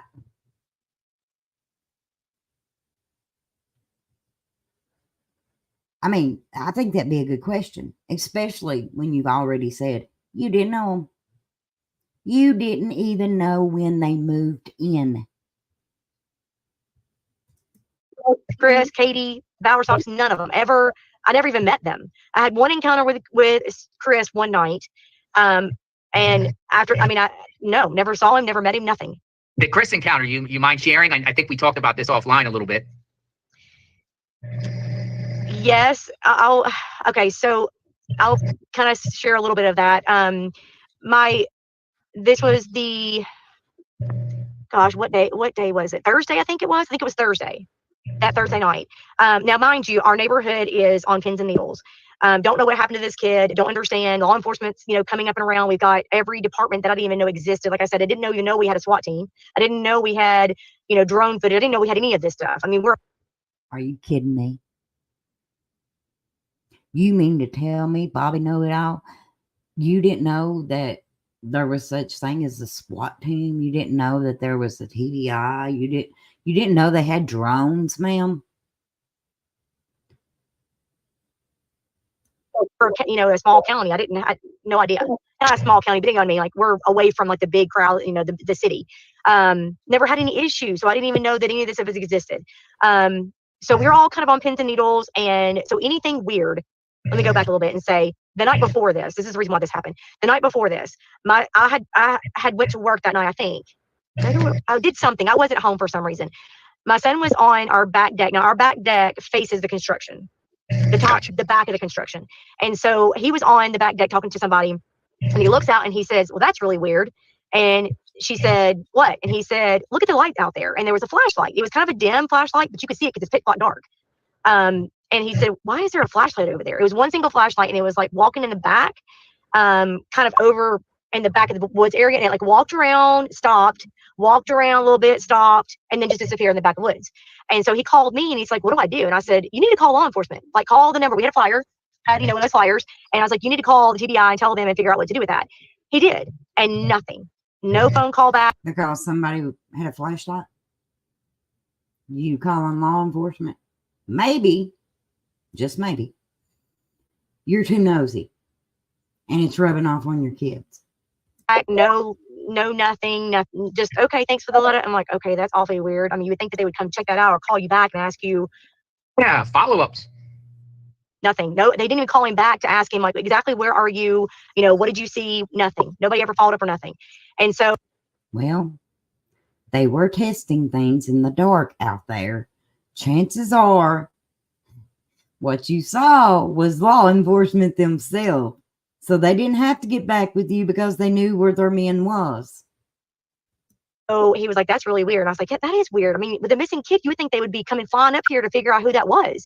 So it was the following night. So now, of course, we're all like, even more in pins and needles. Like, is people just going to just start walking around the neighborhood in the middle of the night like they're pitch black dark in the night?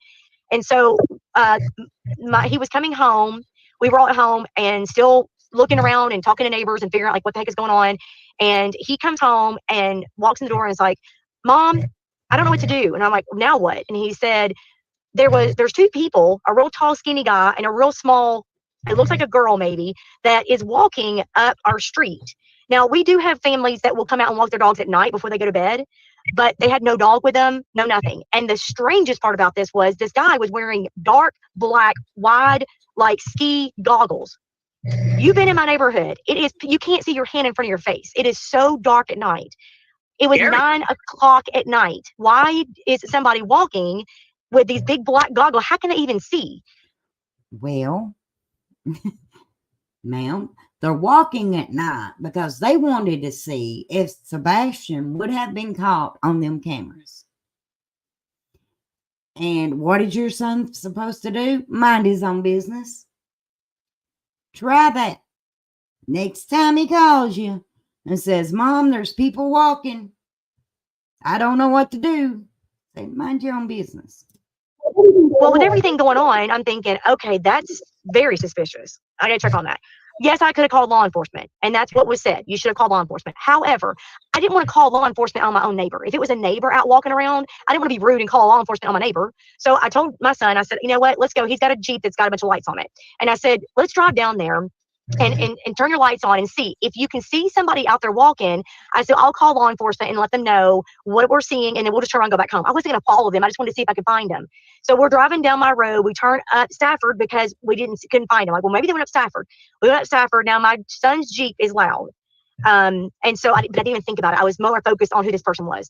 So he drives up Stafford and he says to me, hey, while we're up here, where's Sebastian's house? And I'm like, oh, we just passed. Wait a minute.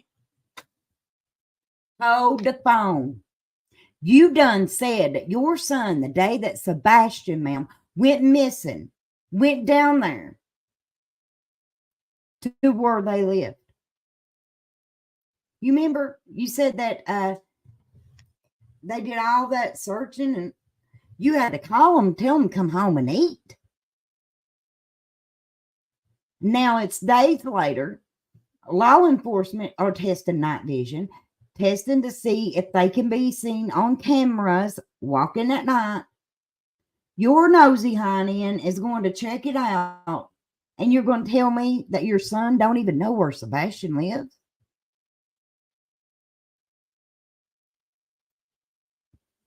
Put a 1 in chat if that makes any sense to you. I mean, these sons have been walking around with searchers. They've been walking around with dog handlers.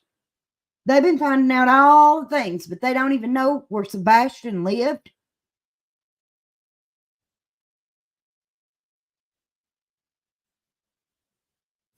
That dog don't hunt. So he turns around and goes back down, and we're going slowly because I was trying to point out Sebastian's house. And so I pointed it out, and he's like, oh, okay. And so we drive back around, and we're driving back down to the other side of the neighborhood, there's another cul-de-sac, and he said, wait a minute. Didn't you say that this other neighbor has a Ring camera? And I said, yes. And she's the one that saw the silhouette in the window and the lights in the house go on and off and whatever. She's like, but that doesn't make any sense, because if that house is located here, how can she have seen over here? And I'm like, okay, go back up the street and I'll show you. So we went back up the street to show him where that house was versus this and all the whole thing. And as we were coming back up, we kind of stopped. Now, this is my neighborhood. I'm not a suspicious person. This is my neighborhood. I should be able to do whatever I want to, right? So I stopped. Or he stops a little bit. I'm pointing that house out, and we drive out. And I said, Sean, I said, honey, we got to go home. And he's like, why? And I said, because somebody's standing at their front door. He was like, oh crap. And at their front door, ma'am, not at your front door.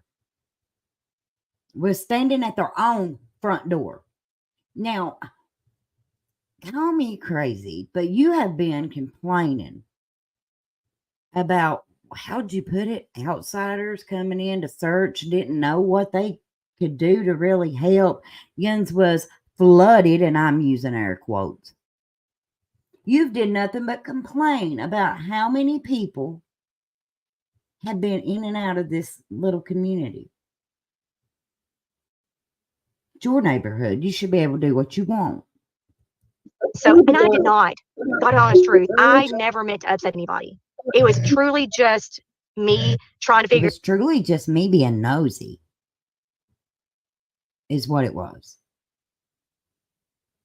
Now, why don't you be honest? At this point, I don't even think you knew for sure where they lived. I don't think you knew all these little details that you're telling. You all were looking to see where he lived. You're using the little flashlight as a man with goggles as an excuse. Yes, law enforcement was out there. They were seeing if they could be seen on cameras and testing some heat thing. But yes, yeah. JSB 2.0 right there. Yes. This right here is the equivalent of a sound that sounds like a shape. Lord have mercy. Figure out what's going on. Never meant to upset anybody. Turn around, Stafford. I'm coming back down, and Chris is now, mind you, I've never met this man. Never seen him before. I wouldn't even know who he is. Matter of fact, I thought he was law enforcement. Stands in the middle of the street and puts his hand out and stops, just like this. And I was like, oh my gosh, oh crap. And I'm thinking it's law enforcement. I'm like, oh crap, we're about to get in trouble because they're going to think that we're looking for this kid or something. So right on the window, and he comes around and he stands there just like this. He's like, what are you doing out here? And I'm like, holy crap. I said, I'm so sorry. We were looking for, and I told him what happened and told him the whole story. And he was like, why wouldn't you just call law enforcement? I said, because I don't want to call law enforcement on a neighbor if they're out walking around. That's kind of rude. And he's like, well, you have no business driving around here, and started telling me in a very intimidating, very strong voice. Ma'am, listen. You've done drove by his house in what you have said a very loud vehicle twice.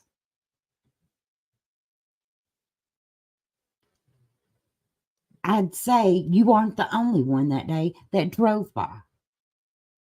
Why do I say that? Because you were aggravated. Can you imagine how the Proudfoots felt? It was their home everybody was making a circus out of. You're upset because you see flashlights, according to you. Now, again, I did look at the map. I'm kind of wondering what were you looking with? Binoculars? Do you sleep, ma'am? Ever? And you drove by his house not once but twice. By this point, these people had already got threats. Probably not feeling safe in their own home. And Nosy Nancy here is playing undercover cop at night. Yeah, I'd probably be out there with my arms crossed, but it sounds like he was nicer than I would have been. I guess you would say big tough, he's a big guy, kind of thing. That my son is missing, and they've got police all around here looking. I said, yeah, no kidding. I know, I'm aware. I've been talking to him. Trust me, I know, I get it. And then he said, there's a police, the heat sensor mobile unit things, I'm talking about, that can detect heat sensor and stuff. Well, they had one of those up in the top, hoping that if he came home, it would alert law enforcement that there was somebody walking around, which I don't get that, because you've got families that are walking dogs anyway. So I was like, I'm so sorry. I kept apologizing to him, and he got really upset and, kind of said some things, and I was trying to calm him down, and I apologized. And my son's girlfriend was in the back, and she thought that if she rolled the window down and said, I am such and such, and I go to your son's school, that he would calm down. Even though I said, hey, I'm your neighbor. I live up there. Everything's fine. I'm sorry I didn't mean to bother you. I thought even me telling him I was his neighbor would calm him down. It's like he just glossed right over that. He didn't care. So she says, I'm such and such, and I go to school with your son. And he stops mid. If anybody wants to come up, grab that link. Come on up and join me, Michelle. Somebody.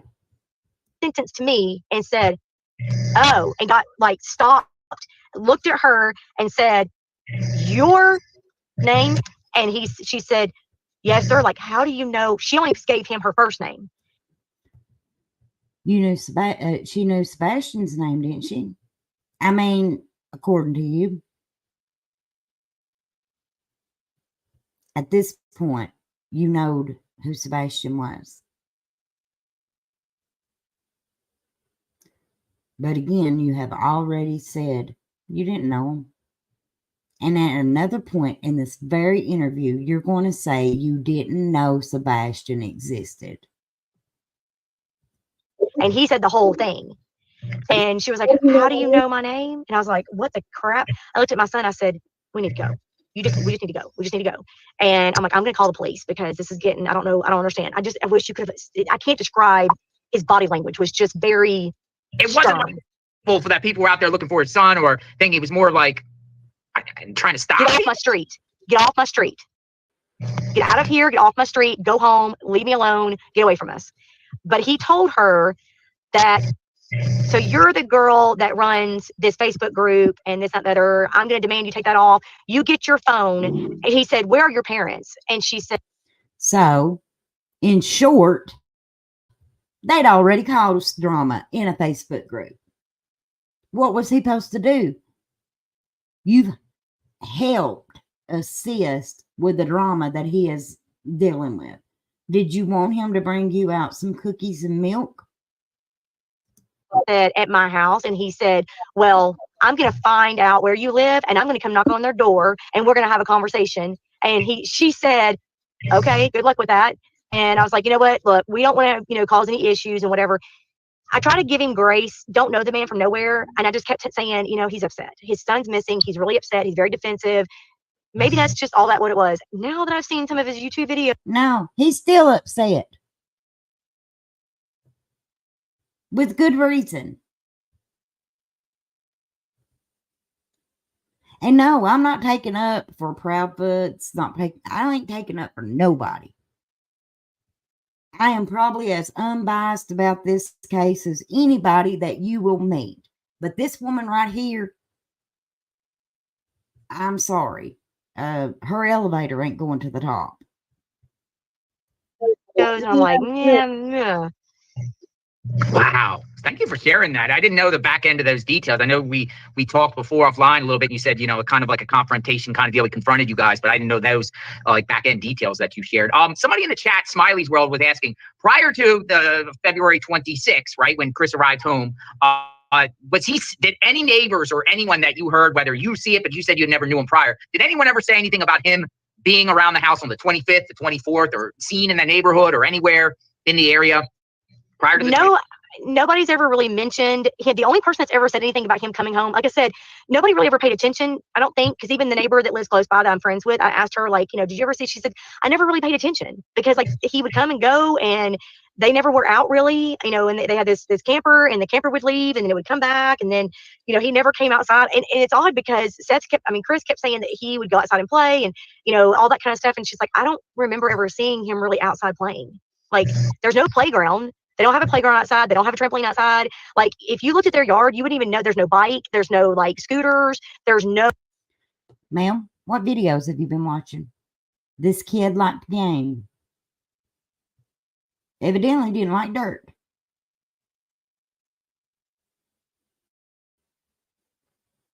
Sebastian liked gaming. Wasn't into sports. Because it was dangerous for him. No basketballs. You wouldn't even know they have kids. There's nothing in their yard to play with. He never outside, like he didn't go outside and play catch with his dad, nothing. Okay. Listen. Straight up. I'm going to be straight up honest with you. When I was younger, we always was outside. We played outside all the time. Now, I will also say we were poor as dirt. We didn't have stuff like swing sets, trampolines, nothing like that. We made a toy out of a stick and dirt, okay? But kids now, do you know it takes everything in me to get these kids to go out? They are stuck to a game or a cell phone or Netflix. Kids just don't go out in the yard and play like they used to. Now, with that being said, I've had no reason to go buy a big jungle gym and put it in the yard just so everybody that can drive by can say, kids live there. But now, you step a foot in my house, you better look down because you might step on a Lego, toys, because that's what they do. Every kid is different. Just because these kids in these neighborhoods are playing at the basketball court, wherever she said it was, and some have four-wheelers. And from everything that I've gathered about Sebastian, that is activities that could have been dangerous for him. And I'm not even going to try to recite the 6-2 because I'm not going to remember all that, okay? But it was dangerous for him. He liked to game. So, ma'am, what did his bedroom look like? What did the inside of the house look like? Would you have known there was a 15-year-old that lived there? Now, as you said, pitch black in the neighborhood. Do you buy it where they're Hey, Cherokee girl. claiming that this kid walked out the front door and kind of bad neighborhood? No, because everybody around the camera. Would a kid go out at night and walk around out there at night alone?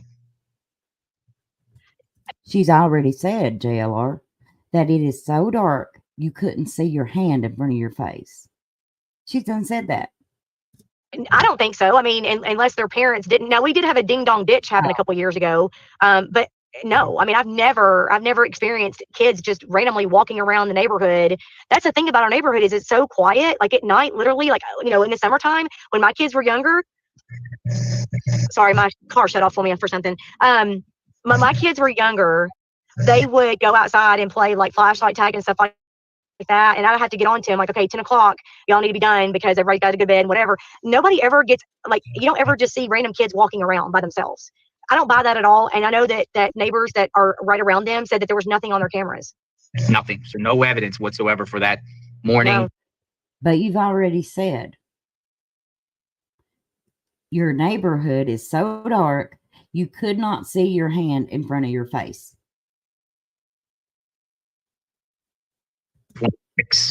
And not even the 25th, the night of the 25th. Wow. Do you think law enforcement? He just vanished. He literally just vanished. What's your theory? What do you think? What do you think happened? What's your theory? Based off you being a neighbor, based off you speaking to other neighbors, you're very close to the area. You've seen law enforcement over there. What do you think happened? I have to be very careful with that one. I know there were some family issues, like there were some personal stuff going on within the family between. How? You've done said, woman, you do not know them. Katie and Chris. Seth told us, that he was supposed to get full custody. One minute he says that Katie was okay with it. The next minute I'm hearing that Katie was not okay with it. I don't know their personal story. I know that neighbors. Exactly. You don't know their personal story. So you don't need to be on somebody's YouTube channel trying to tell it. Are close by them, heard fighting within their family outside, verbal things that were said outside. So I don't know that it was, I think there were some struggles within the family. I mean, every family has issues. I get that, but I don't know. Families typically would get into that kind of a dispute outside. I mean, if I was going to have a conflict of interest between my kids and I, or my husband and I, we would be inside. I wouldn't be outside making that known. And apparently there were some situations where things were heard that weren't good. Bobbi, when did those fights occur? Do you know? Over the past, I guess since they've been there periodically. It wasn't like a one-time thing. There were other, times where things were said and that kind of thing. I don't live close enough to them to have heard that. I mean, they would have to have screamed at each other for me to have heard that. I didn't hear it, but I know. Well, so what you're saying is it's hearsay. It's gossip. Because clearly you don't know them. Because, ma'am, you have already said you didn't even know when they moved in. Know that neighbors around them have reported hearing things that were said outside. And it wasn't exactly, Michelle. You'll hear me. Michelle, you've heard me. I holler at my daughter. She lives in camper. I holler at her, hey, I'm sending Porter home. Porter is her poodle, by the way. But, I mean, I don't have neighbors, so not real close to me anyway. And it's people like this that make me glad that I don't. A one-time thing. Any cops ever get called? Or- Well, I mean, CPS was called multiple times, and I know. And teachers, you know that how? Again, you've done stated you didn't know them. In my opinion, you simply saying you didn't know when they moved in, you did not know that Sebastian existed. Those statements, it renders everything else that you say useless. Useless as a screen door on a submarine. Personally, that still work at Beach, that were told things and they had to report it. I mean, when a teacher is told, counselors and teachers are told things, they by law have to report it. And I know that absolutely. And I know that, kids can be over exaggerating. I know that, especially teenagers, that kind of thing. Kids can over exaggerate, but Bobbi can too. I think for me, I think my kids would be respectful enough with us that if something happened, I don't think they would go and say, like, my mom's mean to me. Like, they know that's not true, and they would get. I wonder what she was really going to say there. They know that I would, that you would what? In trouble for lying. So for him to make up that things that he was saying, I can't imagine him making certain things that were set up enough for CPS to be called on them. And I know they were called multiple times. Multiple times. So when you say multiple, how many times? I have no idea. I have no idea. She don't know because she don't even know when they moved in. I mean, we are, praise God, 53 minutes in. And nothing this woman has said has been firsthand. None of it. With the exception of Chris got sick and tired of him driving by her house, which I would have too. I'm not privy to that information. Has any neighbors or anybody tell you that they've seen the CPS at their house? Like, I don't know. They have not actually used the words "I've seen them at the house," but they've told me that there have been people that have visited an official. Like, I don't know. Like, the car that comes is not going to have CPS written on it. I mean, it may have a government official like license plate or something like that, and they're not going to have they're going to have a badge on them as they go to the front door, but it's not going to be something that a neighbor is going to see, that kind of thing. So I don't know. Like, neighbors haven't said like I have seen this happen because they were really paying attention. I don't think it was one of those things where Why don't you just tell the truth? You saw these rumors on YouTube and in a Facebook group, and you're deciding you're going to say a neighbor. First of all, CPS is very private. Unless the family or the child has been taken, you probably won't ever know they showed up. Because no, they don't show up in a vehicle that says CPS. No, they don't do that. Now, another thing, it's very confidential. If the teachers was calling, who has told that?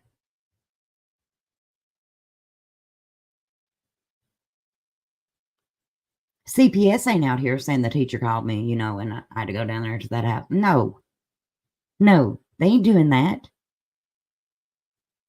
According to Seth, he didn't even know about a CPS call until he watched YouTube one day.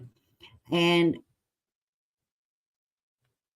Chris and Katie ain't out here saying anything about it. So my question's, how's these neighbors know? It's gossip. That's all it is. I don't think neighbors, after this has happened, some of the neighbors are going back and saying, wait a minute, I remember this, and I do remember that, and I do remember this, and oh wow, this is like all connected. But when it happens over a year period of time and it's just random, but then nothing really ever comes of it, you just kind of Absolutely, Sage Sleuth. She needs to mind her own business. I'm going to tell you. Now, if I had a neighbor and she was like this and she got on the YouTube telling my business and hit probably not being correct, come on up, Dutch. I'm going to line her brakes, okay? And that is country crystal slang for I'm going to whoop your hind end. I'm going to stomp a mud hole in you and wade through it. try to stay in your own lane and mind your own business, because you're not hearing, like, I don't know that neighbors heard screaming, or like, I don't know that it was like the things that were being said outside were loud enough to make neighbors call. I don't think it was that kind of like, if a neighbor next to me, I heard a kid screaming, help me, don't, you know, whatever, I would be calling the police. Like, okay, I'm going to go inside. I'm going to call the police and be anonymous. It wasn't that kind of a thing. It was Just a second. I think we got a visitor. Yeah, there her is. I'm back. I'm sorry about that. Oh, my legs went to sleep. But what do you think about this, Dutch? All right, you'll have to rewind it for a few minutes because I just now got off the telephone. So tell me what part are we at now? Right now, we're at the part where she's talking about evidently they had been arguing. Now, keep in mind, she didn't even know when they moved in, but they'd been arguing and that CPS was called a couple of times. I'm wanting to know, how does she know that? CPS does not go around and say, I went to this house. No, it's against the law, people. It's against the law. They're not advertising that. Right. Yes. So who's busy running their mouth? Because this sounds like, once again, like a bunch of hearsay. Oh, yes, it's all hearsay. It's not, I won't even give it the credit of being hearsay. This is gutter gossip. That is what it is. I think she gets it from the Facebook group, and then she just talks about it like it's fact. Yes. Either that, or you've got a bunch of old women that's just sitting around lying and telling rumors. Like I said, my granny would call this gutter gossip. Yeah. Absolutely. Yeah. Yeah, Sage. Give him grace. This woman ain't giving nobody grace, okay? She ain't. Can I just say one thing before you continue? Yes, I just have to tell you one thing. So, I just spoke to Chris. And he did say that this little thing that was happening right here with Bobbi, apparently, she's not parked on the street. She's parked in her backyard. Because apparently he went out to find, because I texted him when it started to ask if that was really his neighbor. And he went out to go see if he could find her because he was going to knock on her window. But he couldn't find her sitting out in the neighborhood. I'm going to give it this. She is so upset because he came out because she drove by his house twice, not once, but twice. I personally probably think it was more than that. I think she was doing nothing no different than what these YouTubers have done when they went out there. But if the role was reversed and if Chris was driving by her house, oh boy, what a mess that would be. Hey, Joni. He's so angry. He's so angry. Have you played the part where she said that, didn't she say that her son was in the car and that Chris knew his name or something like that? No, there was another girl that went to Sebastian's school that was in the car. Another girl. Okay. But her son was in that vehicle. He was driving. It was a loud one. And on the way down there, they're having this conversation. But anyways, this conversation leads to, where does Sebastian live? At the beginning of this video, did we not hear her say that the day this happened, her sons went down there to where they live? Yeah. I mean, they're walking around with dog handlers and everything, but you don't know where he lives. That's garbage. Again, that dog don't hunt. Things that were said and arguments between them that made neighbors think, gosh, you know. But when you say that, are we talking Chris and Katie, or is Seth in the picture too? Is it like, were there arguments with Seth there? I don't think Seth was ever there long enough. I think he was there long enough to pick Sebastian up for his weekend, or they would meet somewhere for his weekend or something like that. I don't think that Seth was ever there. I think it was mostly the one neighbor told me that she heard, and I'm not going to go into a lot of whole big detail because I don't want to get into their whole personal life. It's not my place. But a neighbor had told me that Wait a minute. there were things that were said between like Chris and. Can you pause it? Listen, she just said she don't want to get into their life. What are you doing, ma'am, right here on this interview? Exactly. She's all up in their life, all up in their business, not just theirs, all the neighbors.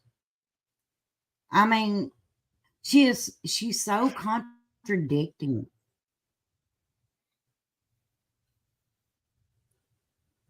Katie would get into an argument, like in the driveway. And then Sebastian might come outside and Chris would raise his voice at him, you know, either get inside or what are you doing out here, or make comments to him like that. And like I said, it wasn't like, I'm going to kill you or I'm going to beat your butt. You know, it wasn't like such a horrible thing to make a neighbor call 911. It was just a very like abrasive enough to, now that he's missing, they go back and think, oh. Okay, stop it. Okay, so you're going to blame Chris. Somebody that you say you didn't know even moved into the neighborhood. Okay. I'm not letting that go. Negative Nancy. But now that Sebastian is missing, you seem to know every single thing that went on, right down to maybe him being a little assertive. Ma'am, you are full of hogwash. This makes no sense to me whatsoever. I mean, God, I'm so irritated. That's a very good question, Cotton Candy. Why would her son want to walk with the dog handlers? Even better question, why would the dog handlers let her sons walk with them? Why would they not turn around at some point and say, what are you doing? Were they questioned? She even said something at one point. It was like, well, we didn't even know that he lived there. There's no toys outside. There's no bicycles laying in the yard. Ma'am, that's because people that have nice things put their things away in the garage so they don't get tore up and rained on, so they last, you know. And also, by the way, when my son was young and he wasn't listening, yeah, you can bet that I would go outside and say, Bubba, because that's what I call my son too. That's his nickname. You better get your honey in this house because you did not do XXX and you can't be out here playing. And if that makes me a bad parent because I have to get on to my child because he's not listening, I mean,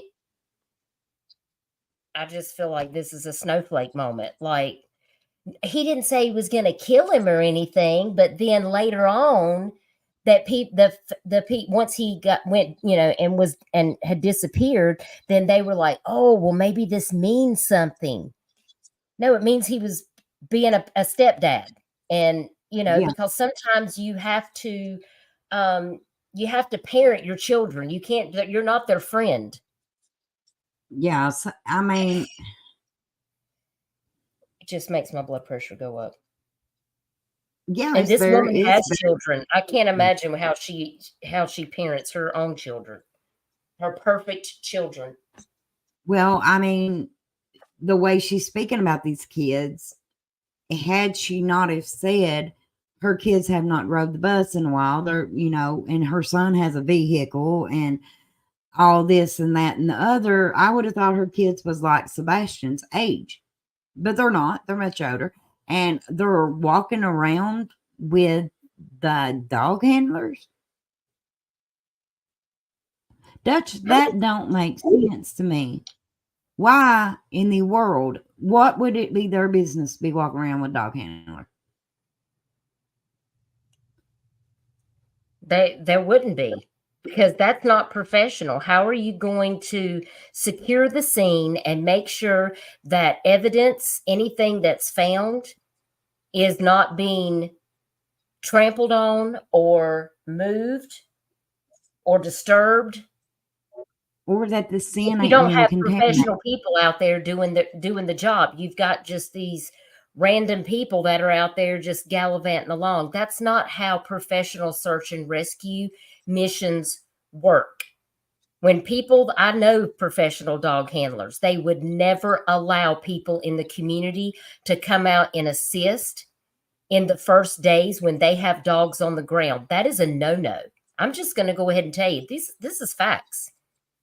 And if you have a dog handler on YouTube that tells me I'm wrong, I dare them to take a link and come up here and challenge me, because I will make a phone call and I will prove you wrong. Exactly. And I mean, Cotton Candy makes sense. She's saying, not making sense. Her son's girlfriend goes to school with Sebastian. Then her son is with the handlers. Good point. The girlfriend is in high school, but her son is what, out of high school? From everything that I'm gathering, her son is out of high school.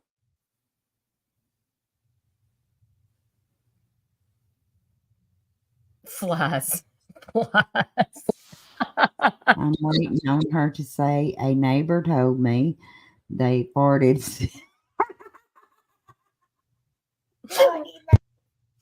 I feel like that she probably knows. She knows when they go to the bathroom. She knows when they take out the trash. She knows when the lights go on, the lights go off, when they open the refrigerator, the dishwasher, when they're getting snacks. Like she knows everything. She is the Karen of the Karens.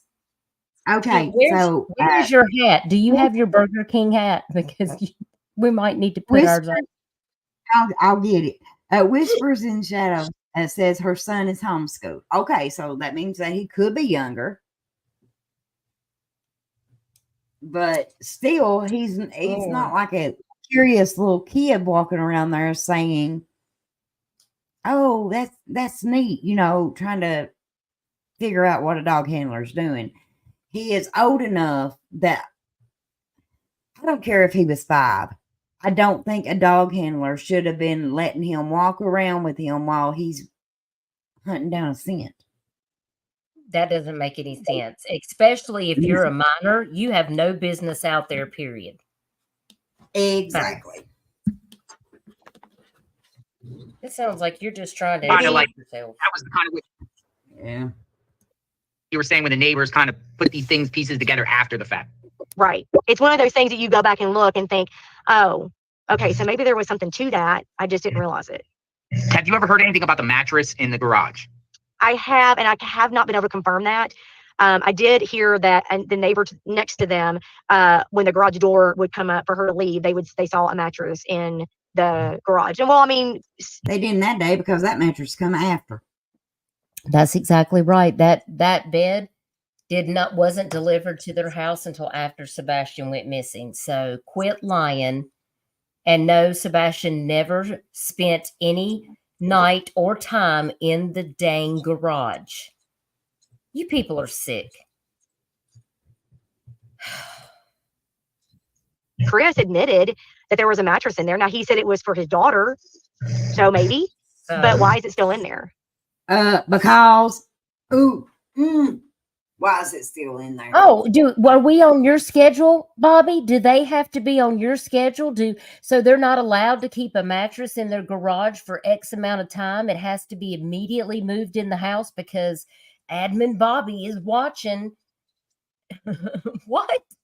Yeah. And the thing about it is she just stated it was for Chris's daughter.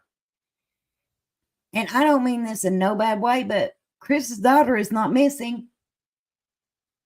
She could still use that bed. What was he supposed to do? Absolutely not. I'm not going to put up no beds for nobody. Oh, goodness, Bobby. I don't know. No idea. Yeah, they said on Nancy Grace that they got a new bed set after Sebastian missing. But then people are also that they punishment. Did you? And I'm That's what I talking heard too. punishment aspect about Sebastian sleeping People in the that garage. can come up with that right there, JLR, you better investigate them. Because I'm going to tell you, I don't sit around my house saying, well, I bet as punishment, he was making that kid sleep in the garage on a mattress. No, I don't sit around thinking that. Just like when Summer Wells went missing, I wasn't thinking they were pimping her out of the building at the end of the yard either. Because my mind don't work like that. I don't sit around and think of these outlandish theories. And in my opinion, people that can, you better worry about those people. For punishment. Have you heard that? I did hear that, but I can't confirm it because I had not talked to the neighbors that live next to them that were the ones that said that. I don't know for a fact they said that. But my thing is, and again, I'm not trying to put anything blame on them at all because I don't know them, don't know anything about their personal story, have no idea. I can't confirm any of this, but I just know that I'm surprised that the mattress has been in the garage that long. I mean, if the mattress is for your child, wouldn't it have been put away or put in? Okay, ma'am, let me explain something to you. My husband is an over-the-road truck driver. He is gone all but 4 days out of a month. If it was something that he had to do, he would have to wait till he was home those 4 days to put it up. Now, if something tragic like this happened in the meantime, I imagine putting up that bed's the last thing on his mind. There is things that have to wait around here because it requires a man to do it.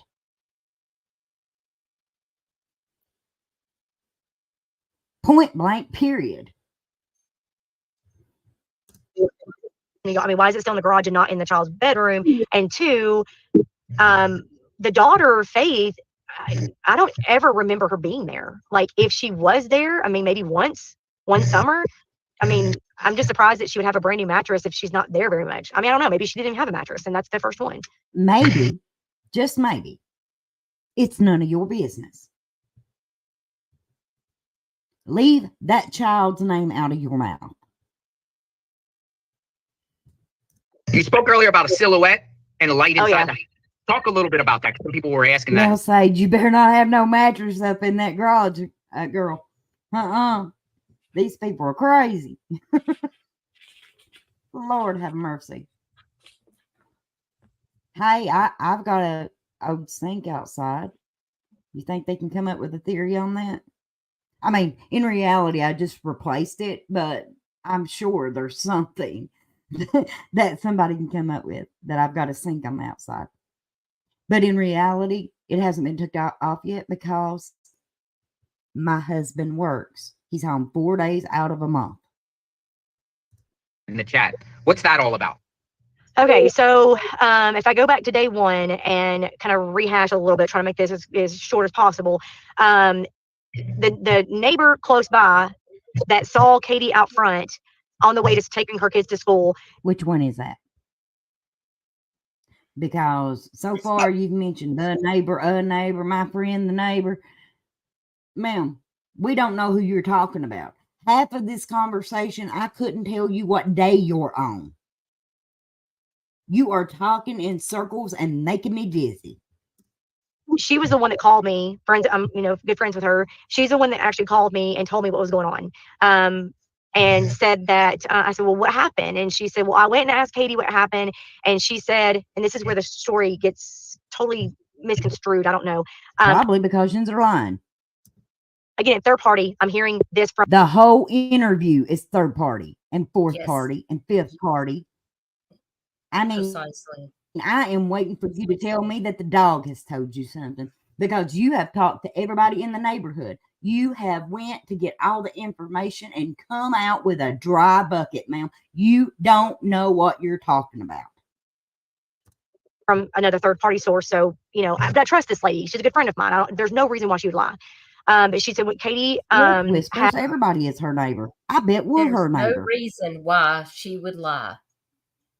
Well, that's what they all say, but you know what? Then they just start yik-yakking and then it gets changed, and then people manipulate and they start inserting things that was never actually said. It's the game of telephone. Yeah, tell a phone, tell a friend, tell Bobby. Everybody gonna know. That's right. They got home from Texas Roadhouse, took the trash out, so on and so forth.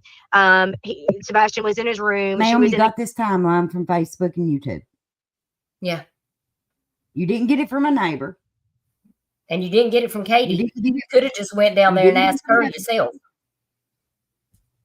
No, you're too busy talking to people that don't know what they're talking about. the kitchen, I guess, getting, whatever done. And from her house, she's close enough to where she can see from the Ring camera, like the lights inside, because it's dark. So, I mean, if you have lights on, you can see it. And so she said that she could see the lights in the house around 10 or so. Now, this is the biggest bunch of bull I've ever heard in my life. Then Katie told her that Sebastian was in her room. She was in the kitchen. She said, "You need to go to bed." And he said, "Okay." And she goes in the living room and does whatever, watches TV. She says she was studying. I don't know, whatever, doesn't matter. She was in the living room for whatever reason. And she told my neighbor that she fell asleep. And say that again. You broke up. Say it again. You broke up. Ma'am, turn your car off. I got a feeling that's where all this background noise is coming from. Turn your car off. Just sit in the dark. And she yelled across the house and said, "Sebastian." And he said, "Yes, Mom." And she said, "Are you okay?" He said, "Yes, I'm fine. I'm good. Go to bed." And she said, "Okay." So she gets up, and my neighbor said you can actually see his light go off, her walking across the house, her light go off, and then a silhouette come up to the window for a minute. And then everything just goes black. Her walking across the house. And then her light goes off. What was your neighbor doing that night, staring at the Proudfoots home so intensely that she's watching silhouettes and knows when people's going to bed? And yes, I know she said that Katie told her, but personally, I think she watched it on the YouTubes. And I'm sorry, but that's a little creepy to me that a neighbor is sitting there just watching you walk through your house, turning your lights off. A silhouette comes to the window. Ma'am, first of all, I'm about 98% sure that the location was asked of where Katie's bedroom is. I don't think your neighbor saw that from the front of the house. This whole story is just that. It's just a story. It's hogwash. What time was that again? Because you cut out. I'm sorry. I know my son was calling me. Okay, so she woke probably up. Don't know what to do. Up around 11:30 is what she told my neighbor, that she woke up about 11:30, and apparently he was still up. But I find it odd, because my thought is, and again, none of my business. I just think, okay, put yourself in that position. If I have a child who's got special needs and I hear a thump, I'm going to walk into my shop. No, let me stop it for a second. Okay. Yes, because this part right here is just mad. She just said, okay, and my neighbor said she looked over the house at 11:30 and his light was still on. What are you doing, like checking out what your neighbors are doing? Don't you have something to do with your own life? That bothers me. See, me and the neighbor, we would have to have a one-on-one conversation. I would done been at their house and let them know exactly how I feel. Also, when she was talking about her son walking around with the dog handlers, because I was a little aggravated at that point, but I did catch that. Then she says, not only did I see it, well, was you walking around with the dog handlers, ma'am?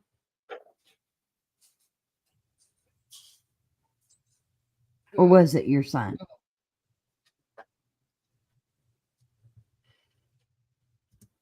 My kids are all very healthy and normal. That makes me mad.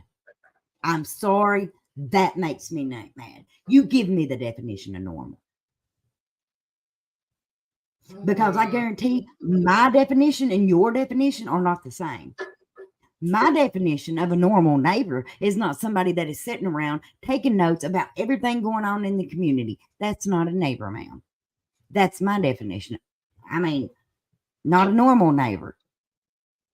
Don't you dare sit back and say you have normal kids and say Sebastian is any less.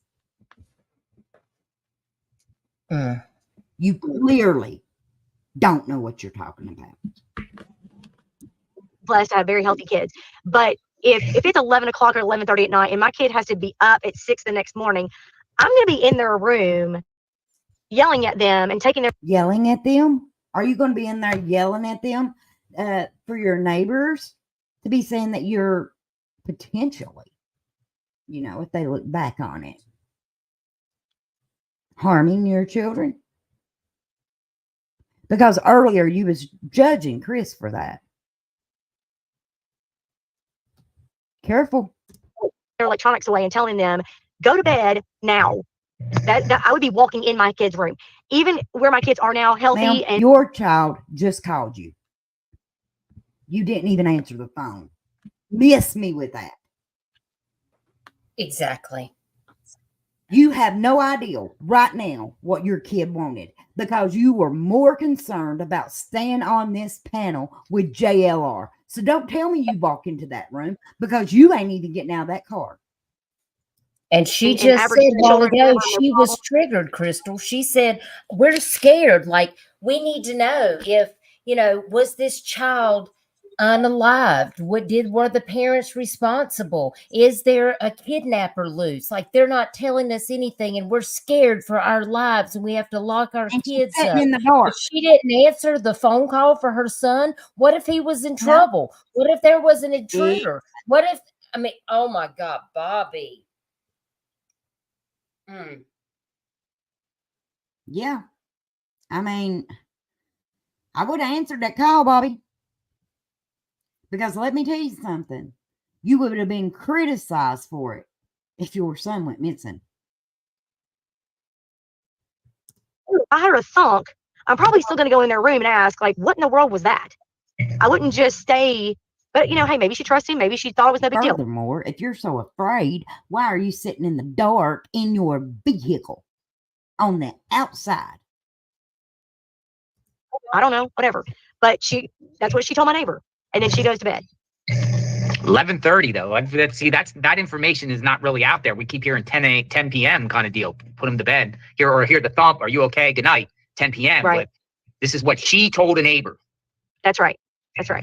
And when I asked my neighbor, I called, so she told me this Monday. And then when the sheriff's office came by our house to do the same door knocking thing and walking around and whatever, I asked the sheriff, I said, let me ask you a question. And he's like, what's that? And I said, I know early on investigation, they actually were talking to us. Like day 1 and 2, they were talking to us. So they were giving us information. They were telling us kind of what they were going to do and whatever. And then Jens was probably taking it to the Facebook and switching it all up. So it probably didn't take them no time to say, not talking to negative Nancy over there. No, she couldn't tell a straight story with a ruler. And then after about a week of it, they just shut down and never would talk again. The day that the TBI came in, that was it. No more discussion. It shut down. We're not talking about it. You're just going to have to see, Sage? I'm wondering that same thing. Why would you let your kids roam in the neighborhood where kids went missing? It goes right back to that. Why did Jody Sue not go back and check on her kids when she said that Summer was missing? Because that would have been the first thing I'd have done. Correct. To be in the dark. So day 2, when the sheriff's office came in, the state troopers came in. Still don't know why state troopers got there. You want me to tell you? Because there's a kid missing. Sebastian is missing. You can't figure out why the state troopers are there? When they call in law enforcement, they call in all resources. And if there are state troopers that are in the area, when that call comes out, they will deploy to that destination to find out if they need to assist. Because here in South Carolina, the same thing. If Horry County Police gets called out, and because there's a missing kid and it's a situation that's critical, like if there's state troopers in the area, the sheriff's department, the police, for the city, for the county, like it's all hands on deck till they figure out what they need to do. That's why they set up a command center. Like that's what it is. Like Bobbi, I thought you knew that. You're the mayor of the neighborhood. And you know what? Earlier, she didn't even know they had all these resources. Okay, I'm going to tell She you. lives there and pays taxes. Now, that is really a sad situation. Yes, Wow. yes, it is. And it didn't occur. She wasn't wondering why was the National Guards there. That didn't have her brain kicking, or the Secret Service. But she didn't know they had SWAT. She Yeah, didn't didn't know know that they there had was SWAT. state troopers. See, that's why you're not in law enforcement, Bobbi. You're just Yeah. the Karen of the neighborhood. You don't actually know what the hell is going on, and it's not your place to decipher all the things and interview everybody and then come on here and be like, well, so and so said this, so it must be true. This is like 9th grade at the lockers. Yes, it is. But tell me, poor old JLR looks confused, and then look at that face she's making. I know that Paul's game is on. He's like, who have I got on my channel? This is a mistake. Haven't figured that one out yet. I don't know why state troopers would be there. But state troopers came in. Actually, they came into my driveway because they were rinsing their shoes off. They had gone into the construction area and his boots were all muddy. And so he and my son were rinsing his shoes off. And I looked at him and I said, let me ask you a question. I said, like, what's that? And I said, if you'd fallen asleep in the living room and your kid walks out the front door, wouldn't you have heard that? And he was like, not only would I have heard that, but I would have jumped up with my gun in my hand to figure out who's coming in my house. Yeah. Because that's the thing is, like, she falls asleep on the couch and her kid just walks. Wait a minute. She falls asleep on the couch, but you just said that your neighbor, not that neighbor, but that neighbor, the good neighbor, I guess. Anyways, a neighbor saw her get up. Sebastian's light goes off. She walks through the house. Her bedroom light goes off, and a silhouette comes to the window. You just said that.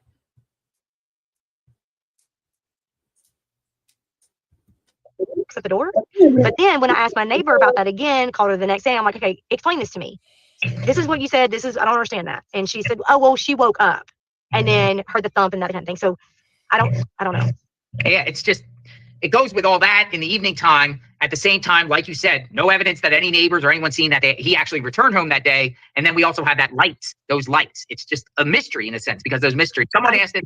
Go ahead. I'm just going to say those were not trash trucks. I concur. But why did authorities say it doesn't have any evidence? Yeah, they wouldn't, because Miss Bobbi knows more than law enforcement and Secret Service. And the law enforcement put out that they looked at all of these videos, but Bobbi and the neighbor, they have exclusive information. Law enforcement isn't doing their job. TBI, I hope you're listening to this, because Bobbi says you're not doing your job. You need to check in with the mayor. Okay? I mean, again, Makes my head hurt. I don't understand why they need TBI or law enforcement or the National Guards, the FBI, Secret Service. I don't know why they need all these resources, because clearly Bobbi 007's got this one.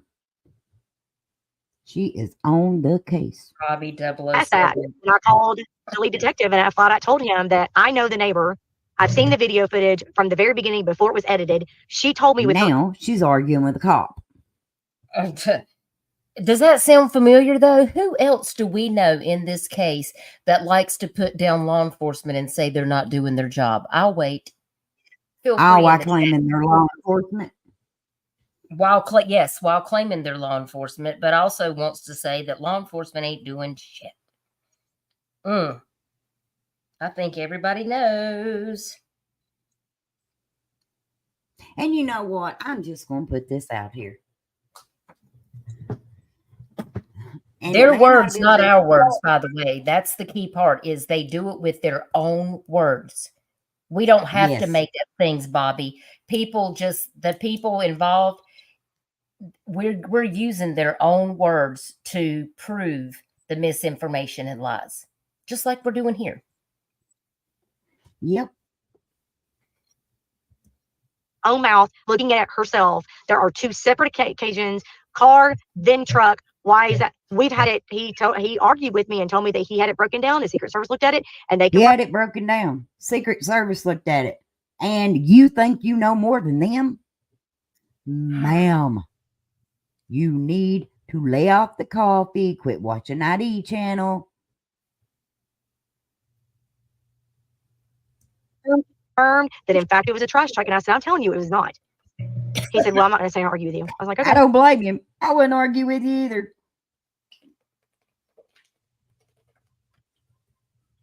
Wow. Somebody said in the chat, any video footage of Katie searching for Sebastian that morning? Like, do they have any, since you have a neighbor that has a Ring camera, did any cameras pick up Katie actually out there? She have to answer this. Katie was seen searching JLR. Go back and listen to the dispatch call. They asked, where is the mom? She's out searching. They even tell what kind of vehicle she is driving. I'm not going to do that, but they do. They sure do. How much more proof do you need that she searched? Bobbi even told him in the beginning that she searched. Yes.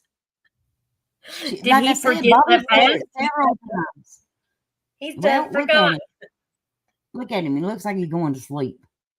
Clearly, at some point, he just tuned out. Your pause game is on point, Crystal. I mean, I'm getting some just, just like grab wow. him, guy. Grab the screenshot. If she, oh, you mean before all the police got there? Yeah. So the neighbor that was leaving to go take her well, actually, the neighbor. Bobbi don't know, but the neighbor. No, it might not have been the good friend neighbor. It could have possibly been across the road neighbor or to the left neighbor. We don't know which neighbor.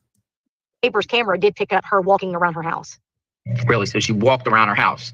Yeah, because in the neighbor, if you're looking to her house, the neighbor to the left of them, that the wife came out and was actually looking. There's like a little like a wood door underneath the house. What do you call that underneath the house? Okay, I'm going to address something in the chat. Just a second. A little while back, at the beginning of this case, Dutch knows I'm telling the truth. I called Davidson County Police Department, asked them if somebody was to send Seth something, since we didn't have the address, could they send it to the police office? Mm-hmm. Like a card. Right. And they told me their address, attention to whom to put it to. They gave me all the details. They sure did. I was on that there.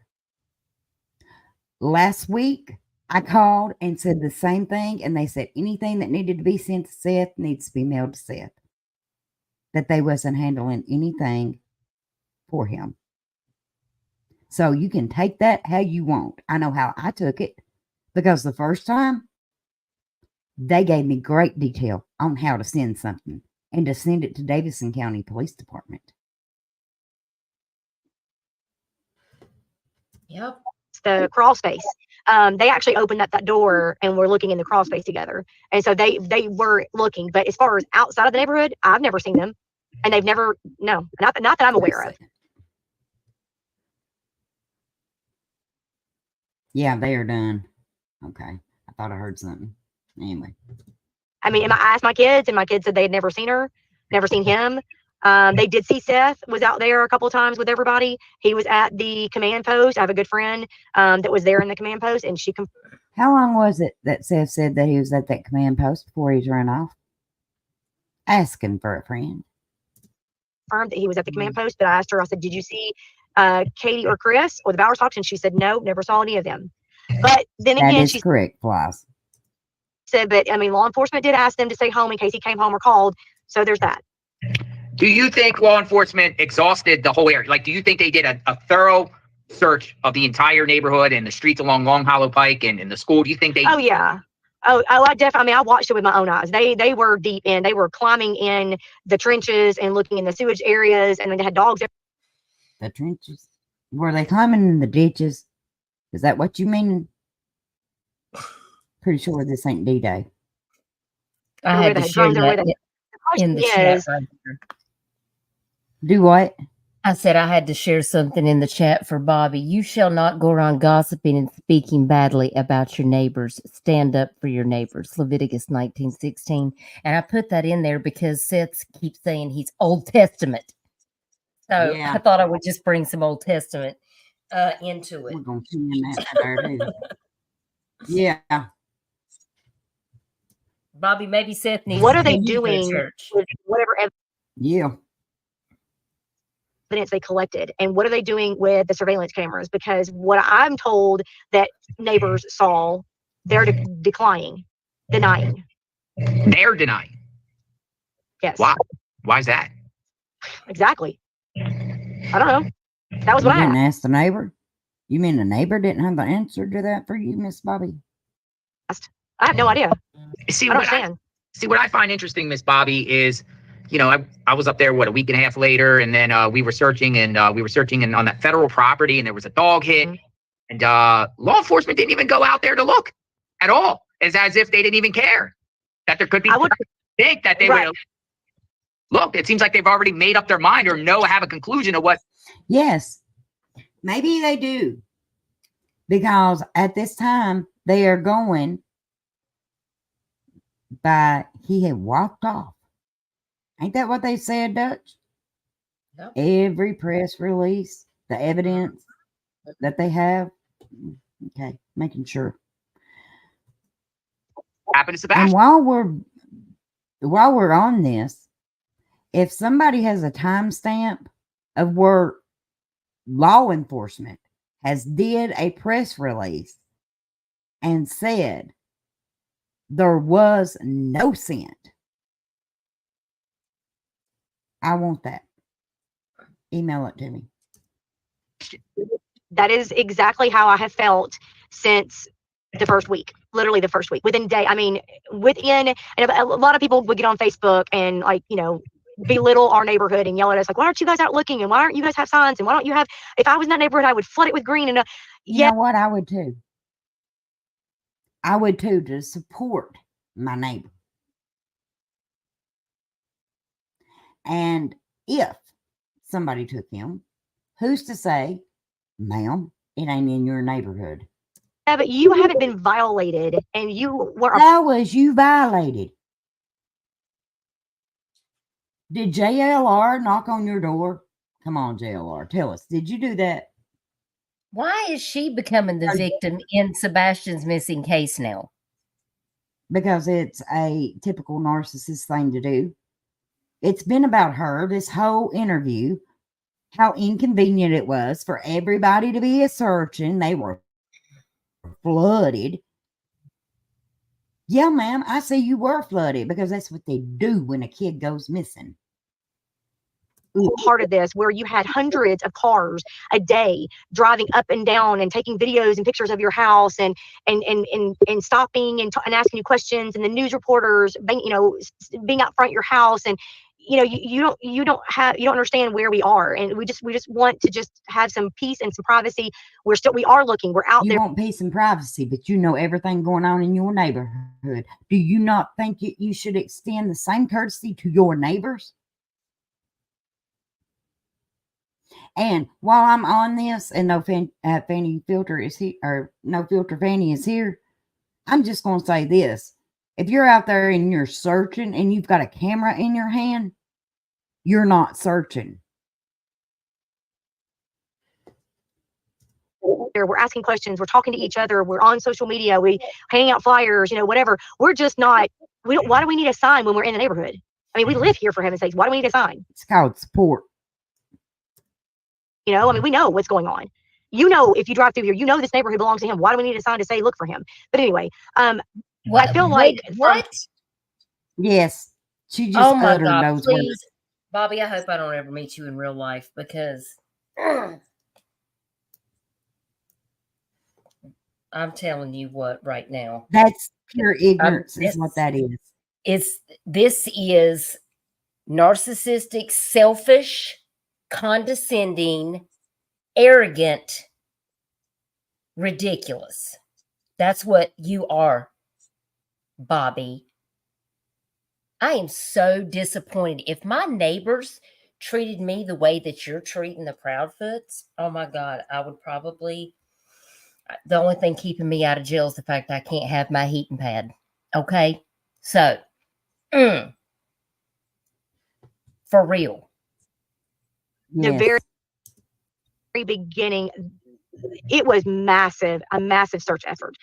But I just don't understand what they did with, if they found anything, what they did with it. Why are they trying to act like the footage, did they find anything on the footage? From what I'm being told from my neighbors that saw stuff on the footage, and I asked them and they want to deny it, they want to argue with me. Why are they? And then when the TBI came and actually walked into my house, sat in my living room couch and interviewed me, and I told him what I had heard and whatever. And then after that, he gave me his card and said, oh, and I promise you, I had 12 people every day for about 3 weeks from random places. I'm talking Canada, I'm talking UK, I'm talking Hawaii, Puerto Rico. They were trying to get into our private group. Why do you need to be in our private group?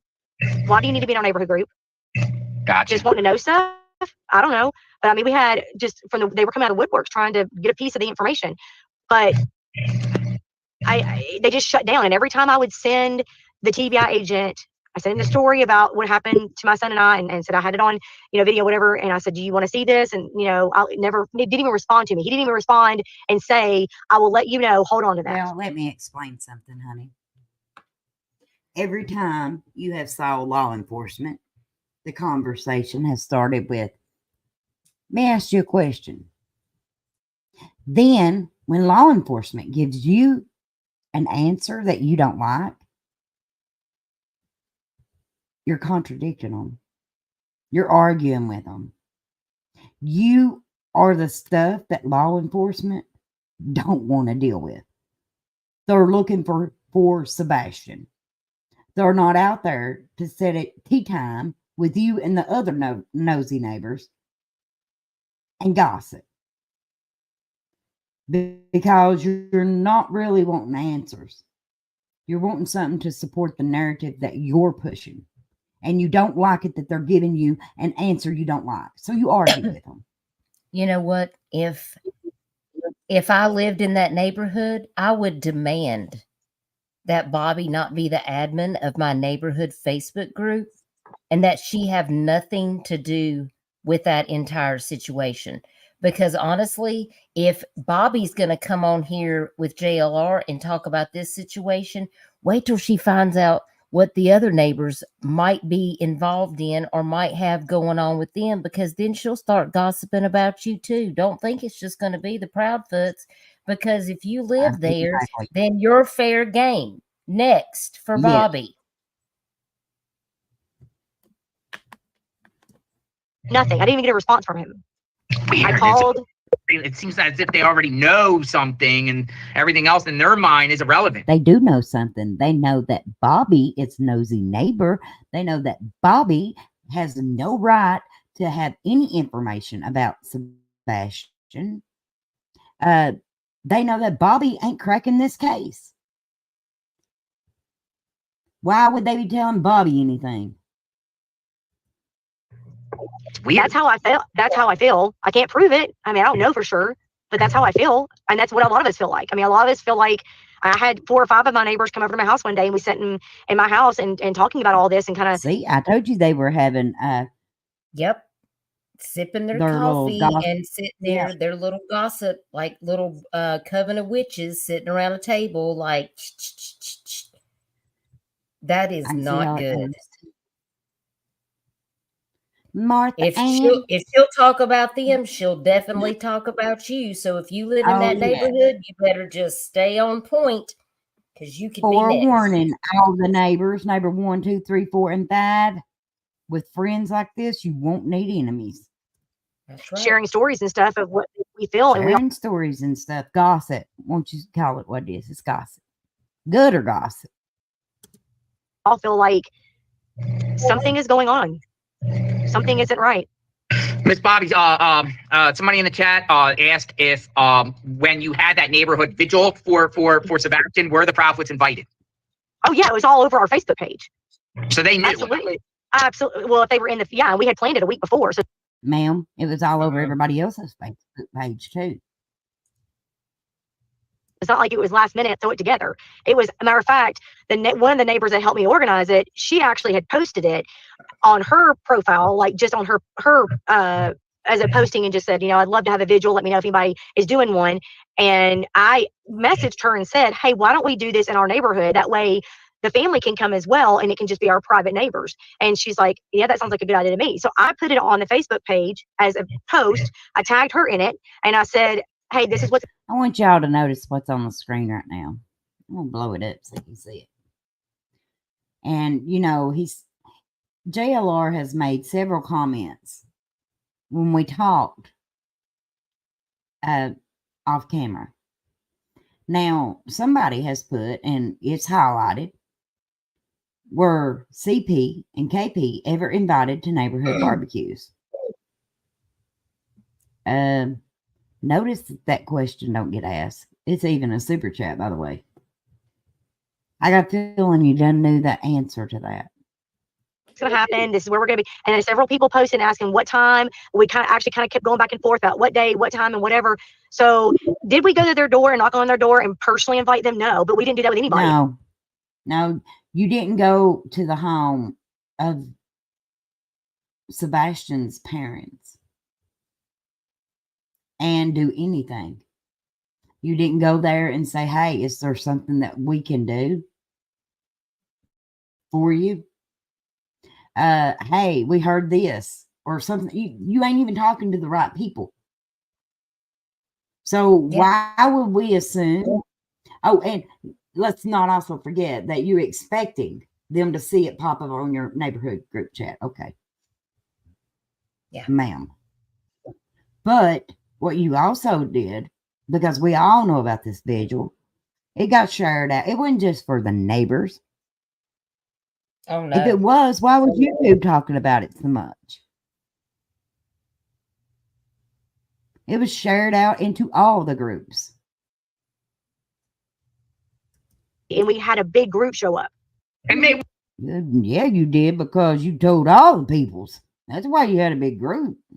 would have. They knew it. One was existing. Instead, you said they brought two representatives, family members. That's the other thing is that's the other thing is, you know, for a fact they knew because they sent the family. Yeah. What did They sent the family. You've also got law enforcement telling them to stay at the house in case Sebastian comes home. You know, say? Like who, the people that you said the name, Uncle. But now, Bobby 007 here thinks that it would have been more important for them to show up. You know, when I think about Bobby, I had a couple questions that I wrote down, and one of them was, Bobby, is that really how it went, or is that just how you want to remember it?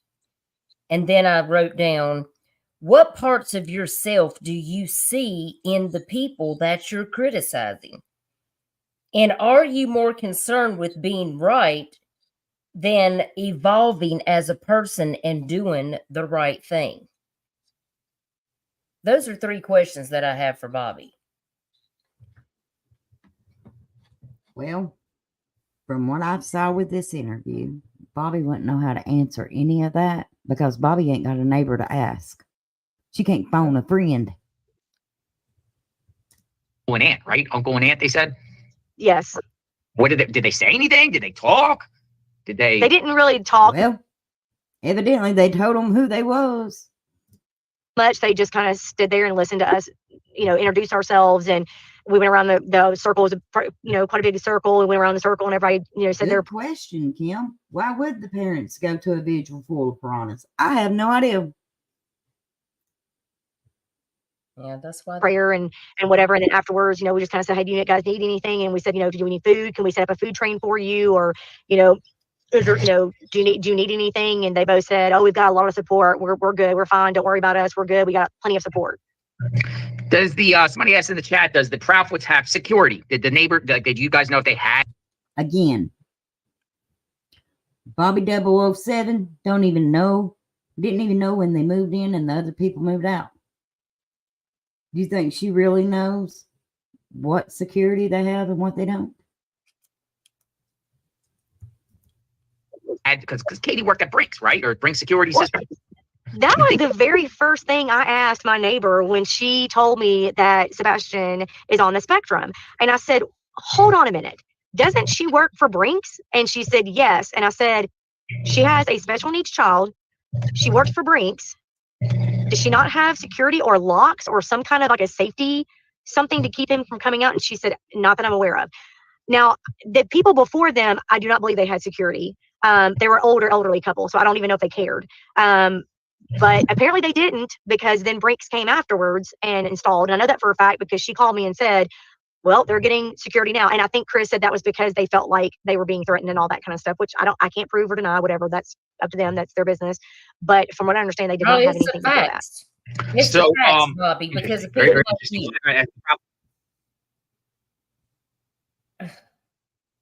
God. I think it's a little bit spooky that Bobby knows everybody's security. Bobby, you're making yourself look suspect, honey. What's been back at their home? Like, are they there? She has been. I think she went back to work because she's been home and her van comes and goes.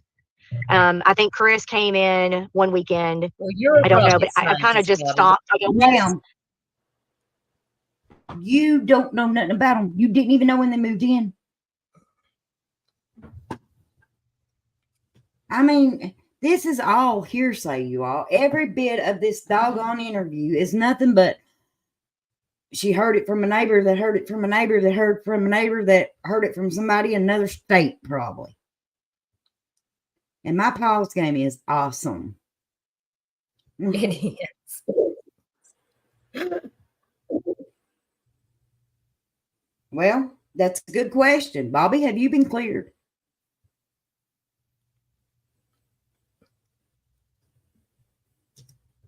I would drive by once every, like maybe once a week just to see, if they were there, because they were there. And it was just like, and Katie's right. I heard her say that they were trying to leave to kind of give us a break because we were getting overwhelmed. We were all getting very upset and very overwhelmed with all the traffic and stuff. And, I do appreciate her saying it for recognizing that. Michelle, you're absolutely right. That is not why they left. They don't care about you, Bobby. They care about their safety. They didn't leave to make it comfortable for the neighbors. Oh my God. Oh. Michelle's right though in the chat. She says plumbers' homes have a leak. Mechanics' cars need work. People don't want to do their job at home for free. My husband does heat and air, and I'm gonna tell you what, I'm the last person to get my air conditioning fixed because my husband works 60 hours a week. It's just the way that it is. These people are so judgy. I mean, so far, Dutch, how many times have you heard a first-hand experience? One, and that's it. Everything else has been hearsay. Everything else has been what neighbor 1, 2, 3, 4, or 5 has said. I wonder if Seth has cameras outside of his apartment and inside his apartment. I bet you he don't. That would be. But nobody cares about that. Nope. Rules for thee, but not for me. However, I was really shocked because I felt like that if my kid was missing, I don't want to say I would handle it differently because I don't ever want to be put in that situation, and I don't want to make karma come after me. But I can't imagine leaving my house if I was missing. Yeah, no, I mean, she's been called out by that. I mean, she's claiming that she can't wait to come into the door, Bubba. And well, again, you claim to be terrified. Say she didn't want to make karma come after her? Yeah. Well, it's a little But, late for that, Bobby.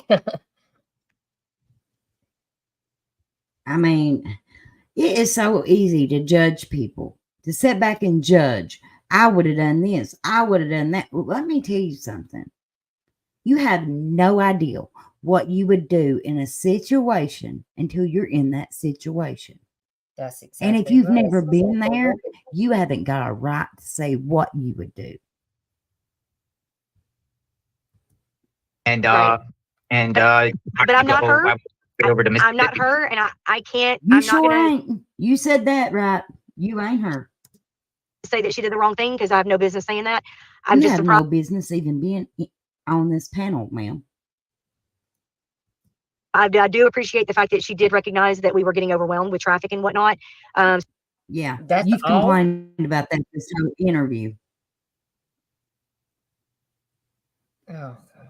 So I do appreciate that, but and we were, but I would just think that, you know, maybe Chris goes back to work and she stays there just in case. But you know, everybody handles things differently, and if that's what she felt like she needed to do, then you know, who am I to judge that? But they haven't, since this incident happened, they really don't come out at all, interact with anybody that you know of. Well, yeah, I mean, I've seen them interact with a neighbor very close to them a couple of times, be out talking to one of the neighbors, but I have not seen them out talking to anybody else. Well, maybe that neighbor ain't oh, choose your words, Crystal. Choose your words. There's Like I rumors said, I that don't. there's rumors that they might be moving. You know anything about that? Have you heard? Is there? I've heard that so many times, and there's no confirmation of that. Interesting. I've asked other. We have a couple of realtors in our neighborhood, and I've asked them, and they've not. It's like I have not heard any confirmation of that. Has one more thing, has the detectives or authorities ever go back to their house, like in certain time, like maybe like a week or 2 weeks after Sebastian went missing? Have they ever returned, that you know of, returned to the home? Oh yeah, they came back. What was it, week 2 or 3? They came back and basically started it all over again. Started the searching all over again, and they also reenacted the whole scene. And they started at like 10 o'clock Sunday night ish. Was it something like that? Sunday night, going into the early the next morning to see if they could kind of like retrace each one of the steps and everything that happened. Type of deal? Or, yeah. Interesting, but nothing seems like, well, got their evidence and got something out of that possibly. If they did, they're not telling us. They're not. How's the neighborhood now? I think it's getting better. I mean, I'm noticing a lot of neighbors are getting out more and walking. You know what gets me? She's complaining about all the people coming in the neighborhood to one of the people that came into the neighborhood.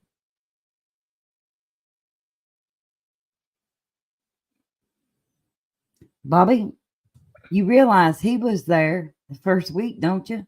Driving around your neighborhood. He is one of the people you're complaining about. Am I wrong, Dutch? No, you're not. Along with Dolly and all the other people that have rode through there. Yes.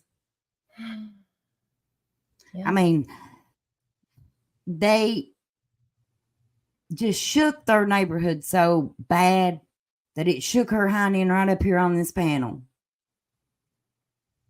She just wiggled right up here. Couldn't help it.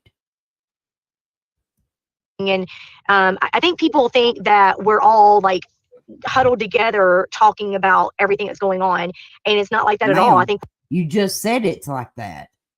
You just said 5 of your neighbors come to your house and y'all was sitting around telling stories. Am I hearing things? Nope. We're all just trying to stay out of it, trying to give them their space and kind of stay away from everything. And we just don't. I know for me, I don't want to get into their personal business. I just don't want to be that neighbor that's all too late, like super nosy and thinks that she knows everything, because I done did. No, I don't know what happened. I don't understand. That's a fact. This kid did not just vanish. He just didn't vanish. But earlier you said he did. I mean, come on. But does any neighbors think it was a kidnapping, or like think their children are in danger? So that was the very first thing I asked on Wednesday when TBI came and sat down with me and talked to me. And I looked at her and I said, I get that you guys are being super quiet about this because it is still an investigation. However, if this kid was kidnapped, don't you think you might want to tell us so that we can kind of lock our kids up and, be safe or whatever? And she, instead of her, and I guess is, again, part of the investigation, she said, well, you should always do that. True. I mean, according to you, ma'am, if you hear a noise in your kid's room, you're going to check on them. However, we did see your kid call and you dismissed it like it was a telemarketer. Okay. Yeah. That's interesting. Yeah, they have a responsibility. I mean, if they're one of their theories is Sebastian got kidnapped, and they never said Sebastian was kidnapped. But there was there were no cars that came up their street and then left up their street and left. The only car that was ever seen was the one that was on Kellen that parked on the corner of Stafford and Kellen for about 3 or 5 minutes, where the flashlights came towards it, backed up and left. Ma'am, quit saying it was flashlights. Ellie said it was not flashlights. It was a garbage truck. And then the trash truck, and then Katie's SUV, and then the police, or then the school bus, and then the police. Wrong time. Did you notice that? Mm-hmm.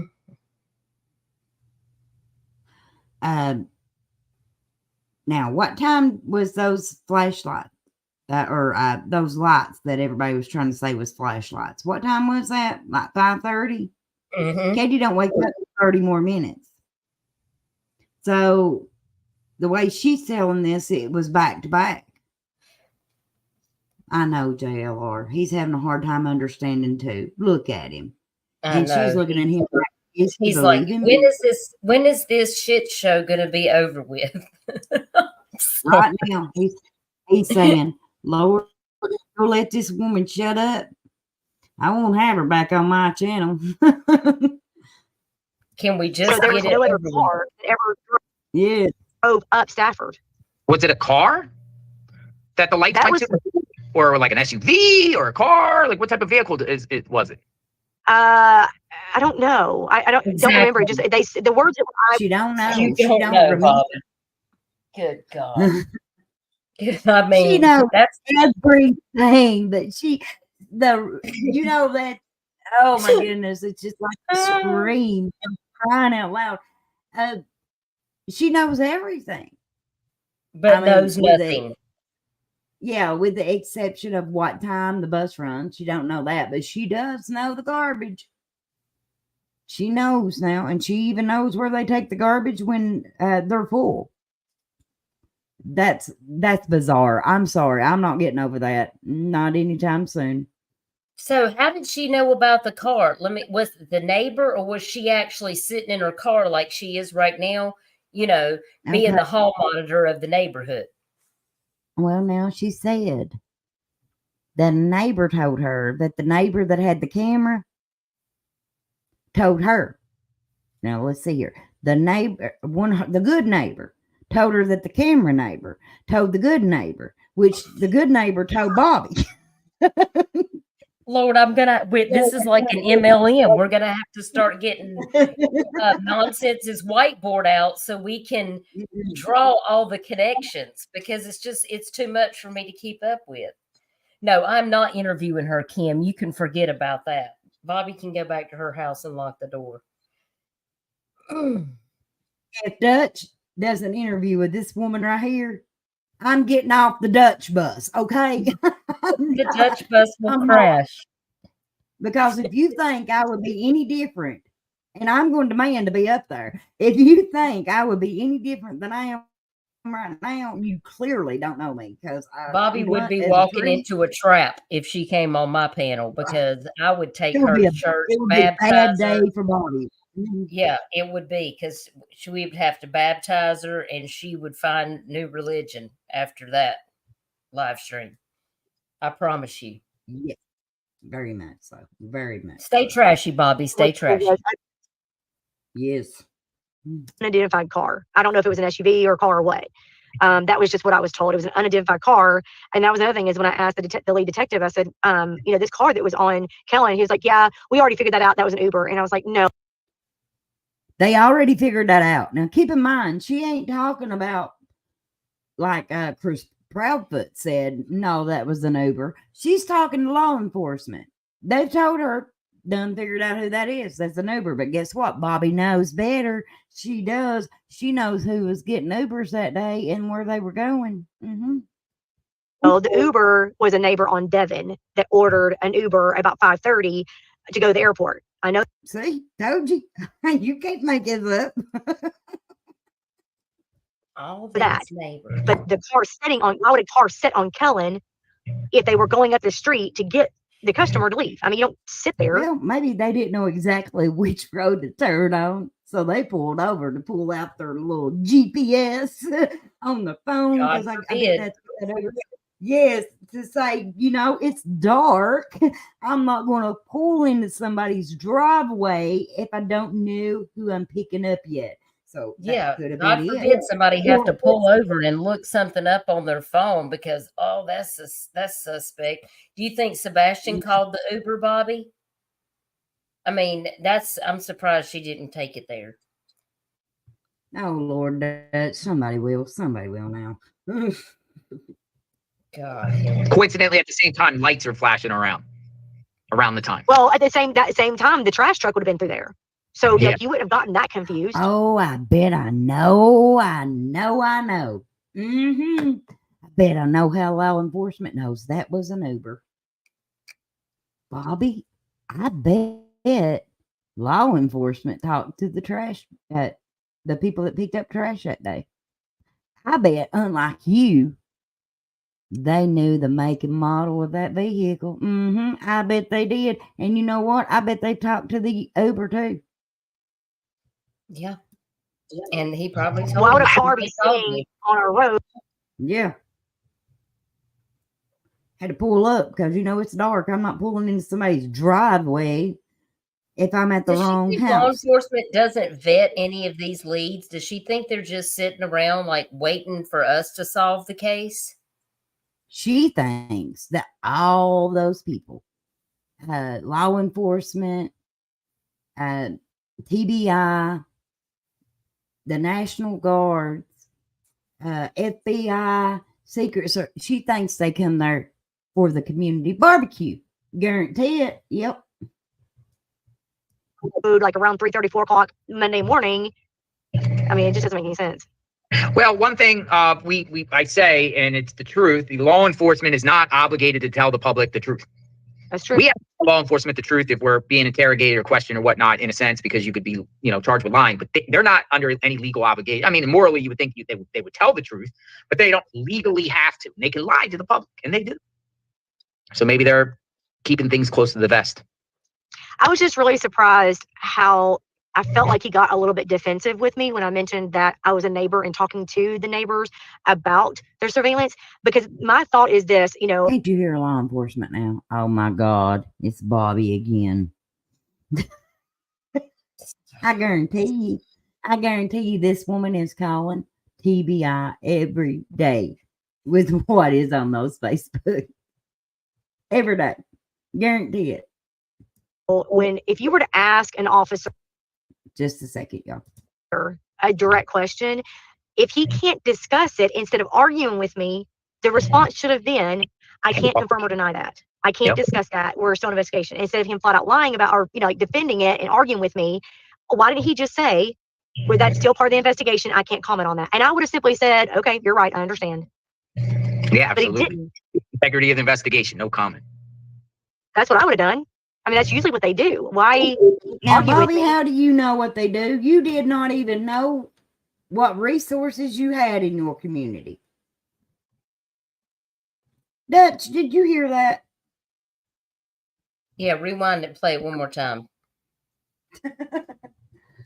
Take it back 15 seconds. That's usually what they do. Bobbi knows, buddy. Bobbi knows. Should have been, I can't confirm or deny that. I can't discuss that. We're still in investigation. Instead of him flat out lying about or defending it and arguing with me, why didn't he just say, well, that's still part of the investigation. I can't comment on that. And I would have simply said, okay, you're right. I understand. Yeah, But he absolutely. didn't. Ma'am, the last Thank time he told you something, you argued with him. Now listen what she says right here. Integrity of the investigation, no comment. That's what I would have done. I mean, that's usually what they do. Why argue with me and try to convince me otherwise? It's like he was trying. Ma'am, you are arguing with him. He knows what he's talking about. And you're trying to feed in this bull crap. That's the problem. I mean, so far, every time she's talked to law enforcement, the conversation had started with, can I ask you a question? Who, me? Trying to convince me. Leave that alone. Stop talking about it. That's not part of this. Got you, Bobbi. Is there anything else you would like to add that I didn't ask, or anything that you want to put out there that the public should know that we forgot? I don't think so. I mean, I think we pretty much covered everything. I just know that, you know, we want this resolved as badly as anybody does. I would love just for this to be over and him to come home. But I really just wish people would, you know, around social media just got really nasty and ugly and started attacking us. One of our neighbors, I will say this, one of the neighbors that live close by, they got so, the whole rumor about Katie having an affair with a neighbor. What? Now, y'all pay close attention because Bobbi knows. This is one thing that she says that I think is the honest truth. It started that. Interesting. So that's not true. I saw that circulate. Where in the world? Not only that, but one of the neighbors, precious, sweet family. I know them personally. They are a great family. Y'all heard it. You heard it here. Bobbi said Katie wouldn't have no affair with no neighbor. Okay. They got so attacked by this rumor that their kids started being bullied at school, saying that your parents are the ones that were swingers, started being called swingers. They just started getting phone calls from people all over the country claiming that they were swingers. Yeah, that got rumor so bad. not true at all about Not Katie that I know. the neighbor. Yeah, Not that I'm aware of. And so that neighbor was getting harassed then, huh? Bad. It was really bad. People just get so, I mean, I know that they want answers. I know everybody is just really wants answers. I mean, heavens, we want answers. You know, we're living in the middle of this. We want answers. We want all this to go away. We want the truth to be found. You know, we want this to just be solved and be done with. But making things up and, you know, coming to your own conclusion because you don't have an answer is not helping us at all. It's not helping the family. And I'm not. What you're doing right now is not helping nothing. Not here by any means to defend Chris and Katie by any means. I don't know them. I don't know. Oh, we know that. We figured that out in this interview. Anything about them to defend them. I'm just saying that making up stuff is only hurting our neighborhood because now you've got people who are harassing us. That's right, Jason. There is a difference between wanting answers and just flat out being nosy. And neighbors wanting information and that kind of thing and driving all around. Now that the driving through the neighborhood has calmed down immensely, so that's good. That would be driving like just regular, like YouTubers, curiosity seekers, just crime tours. Sometimes there's crime tours out well, there. I mean, at the beginning, there were a lot of, you know, YouTubers that were coming through the neighborhood and they would stop and get out of their car and walk up and down the street, videoing, taking pictures and whatever. JLR, I caught that. Sometimes it's crime tours. There has to be a crime. There is no evidence of a crime. None. And it was like a huge invasion of privacy. There's nothing we can do about it because it's a public street. I get that, but have some respect. And then it's just local people, I guess, feeling like the police weren't doing enough, so they were going to go out themselves and drive, and they would just drive up and around. Terry Lynn, she's talking about you. and you know, just drive around over, like up and down around the hill and that kind of thing. So pretty much calmed down. Yes, that's almost stopped. But we had two neighbors that were trying to sell their house, and neither one of them can sell it. Oh, really? Nope. They both took them off the market. They ain't gonna sell it now because there ain't nobody wanting to buy no house where you are the neighbor. Because they were getting too many. So two people tried to sell their home after this incident happened, and they can't sell it. Actually, one family actually had their house on the market Love you, Allie. Good night. Before this happened, and then when this happened, their realtor just told them to take it off the market because they were getting more phone calls just being nosy than they were legitimately asking about the house. I wonder if she made any of those nosy phone calls. And then the other neighbor on the other cul-de-sac actually put their house on the market right afterwards and ended up taking it off. See, these are things people don't know about. It's interesting, because it might be devaluing the neighborhood, or people might like, hey, I don't want to move to a neighborhood where a child went missing and is still missing. It has a lot of affects people, than not just the Proudfoots and Seth Rogers, but the whole neighborhood in general. It causes some bad things to happen with everyone. And man, I'm sorry that's happened. I don't think anybody is going to be able to go anywhere until this is resolved, because I don't know anybody that would want to move into all this. Why would you want to move into a neighborhood where a kid just vanishes? Okay, ma'am. Let me explain something to you. If I was buying a house, that seems like there's nice homes in that neighborhood. But because Sebastian went missing is not why I would not buy a home in that neighborhood. You, however, would be a no-go for me, ma'am. That would be the killing point of the sale. There would be no realtor be able to sell me a house in that neighborhood because of Bobbi Know-It-All. What about you, Dutch? I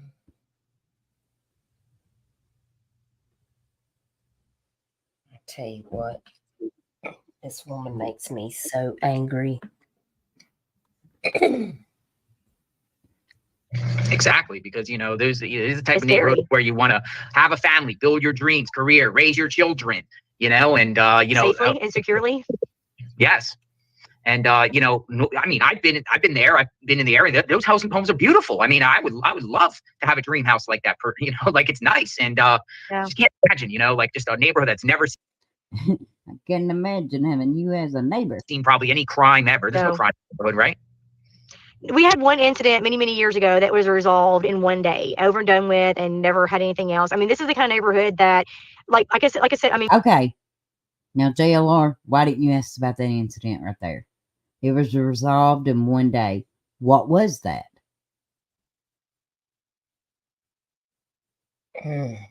My twins were born in that house, and when they were little, I didn't let them go out by themselves, but I would feel comfortable with them going outside in the yard, as long as it was like, just don't get in the street, because we live on the main road, and you'd have the big trucks and you have the school bus and that kind of thing coming through, and I'll just say, stay in the yard. But I didn't have to worry about somebody coming up and grabbing them. I just never felt that. I never feared that. I mean, I knew my neighbors, my family all lived in the neighborhood with me. I mean, my parents lived there, my brother and sister used to live there. We all lived there together, and my kids would walk in between the yards to her house. And that's how she became mayor. They built the neighborhood around her. She's infamous. Oh, yeah. In between the yard of my house, my kids would go up the corner and play basketball with the neighbor kids, and they would all ride bikes around. Oh, so that's what kids are supposed to do because yours did it. Gotcha. And you just never worried about anybody coming in and doing anything. But now people are kind of worried. I don't ever. I mean, I'm not seeing kids out playing like they used to be. Sad, because kids need to get out a little bit and enjoy the fresh That's air. Everywhere. That's everywhere.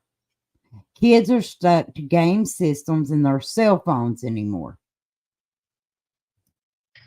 The great outdoors, the outdoors in their yard and stuff. It's just so sad. Hopefully this young man gets found and your neighborhood could get back to normal, a sense of normalcy. I know everyone is a little bit on edge still, pins and needles, but really appreciate you coming on and providing insight. Everyone is very grateful.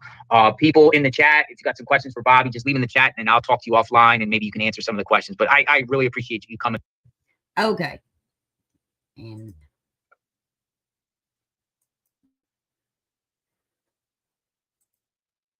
okay, Dutch. That was a lot. I also just got a little word from a bird that told me that TikTok Tony just doxed Queen Bee on TikTok under Caleb's account. Oh my gosh. It just happened. And apparently there's somebody in his chat named Delta. And that person is supposedly his attorney. That Delta is who was on that panel with him, trying to say that it was an overlay on the whole TikTok deal. Yeah, I think that Tony must have went to the little boy's room and had his green screen on, and he laid his phone down. And then what he'd happened was he didn't realize that his avatar wasn't up. Yeah, because Listen, I'm it's just going to be straight with you. I have never in my life Delta saw was there when the circumcised. finger was shown Michelle. Listen, these people are trash. And Queen has been doxxed a bunch of times, but like, what is he doing? I mean, Yeah, I mean, how can you be like, I'm a PR person, I'm trying to keep everything calm, we got to keep the focus on Sebastian. None of this is about Sebastian. well, I think that it is awful telling that you've got somebody that is a YouTuber that is currently going through a lawsuit with Queen, and that is who he chooses to dox. I guess he felt safe doing so because it was on TikTok. And he probably had the support of said person. Yes. And I'd say he had information from said person who is currently going through. Yes. That It is all exactly ties in where together. if I was Queen, his I name would is make sure that TikTok Tony.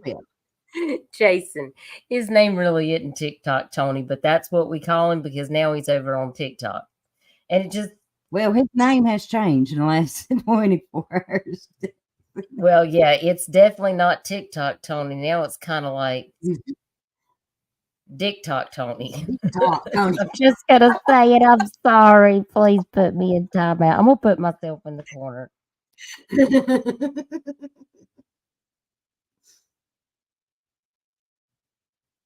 But I mean, if I was Queen, I'd be in support. I mean, I'm going Tony to the is gonna corner right now. Yes, Jason. Jason said the hell. Jason, now You Crystal, can't make this stuff up. And Jason, he called the FBI to tell him that he showed his teen on a live stream by accident. He called the FBI. Can you imagine what that conversation was like when they got off the phone with him? I bet they were just in tears. Let's imagine it. Hello. I know you don't know me, but I'm pretty important in my own mind right now. And I need to report a crime. You see, what had happened was Yes, what had happened was, hold my beer. And I showed my privacy to the whole internet. And now they are making memes and laughing about it. What can you do, officer? And I can just see the FBI saying, I want you, sir. We're going to drop everything. We ain't solving another murder or nothing. You get all them memes and you bring them to me.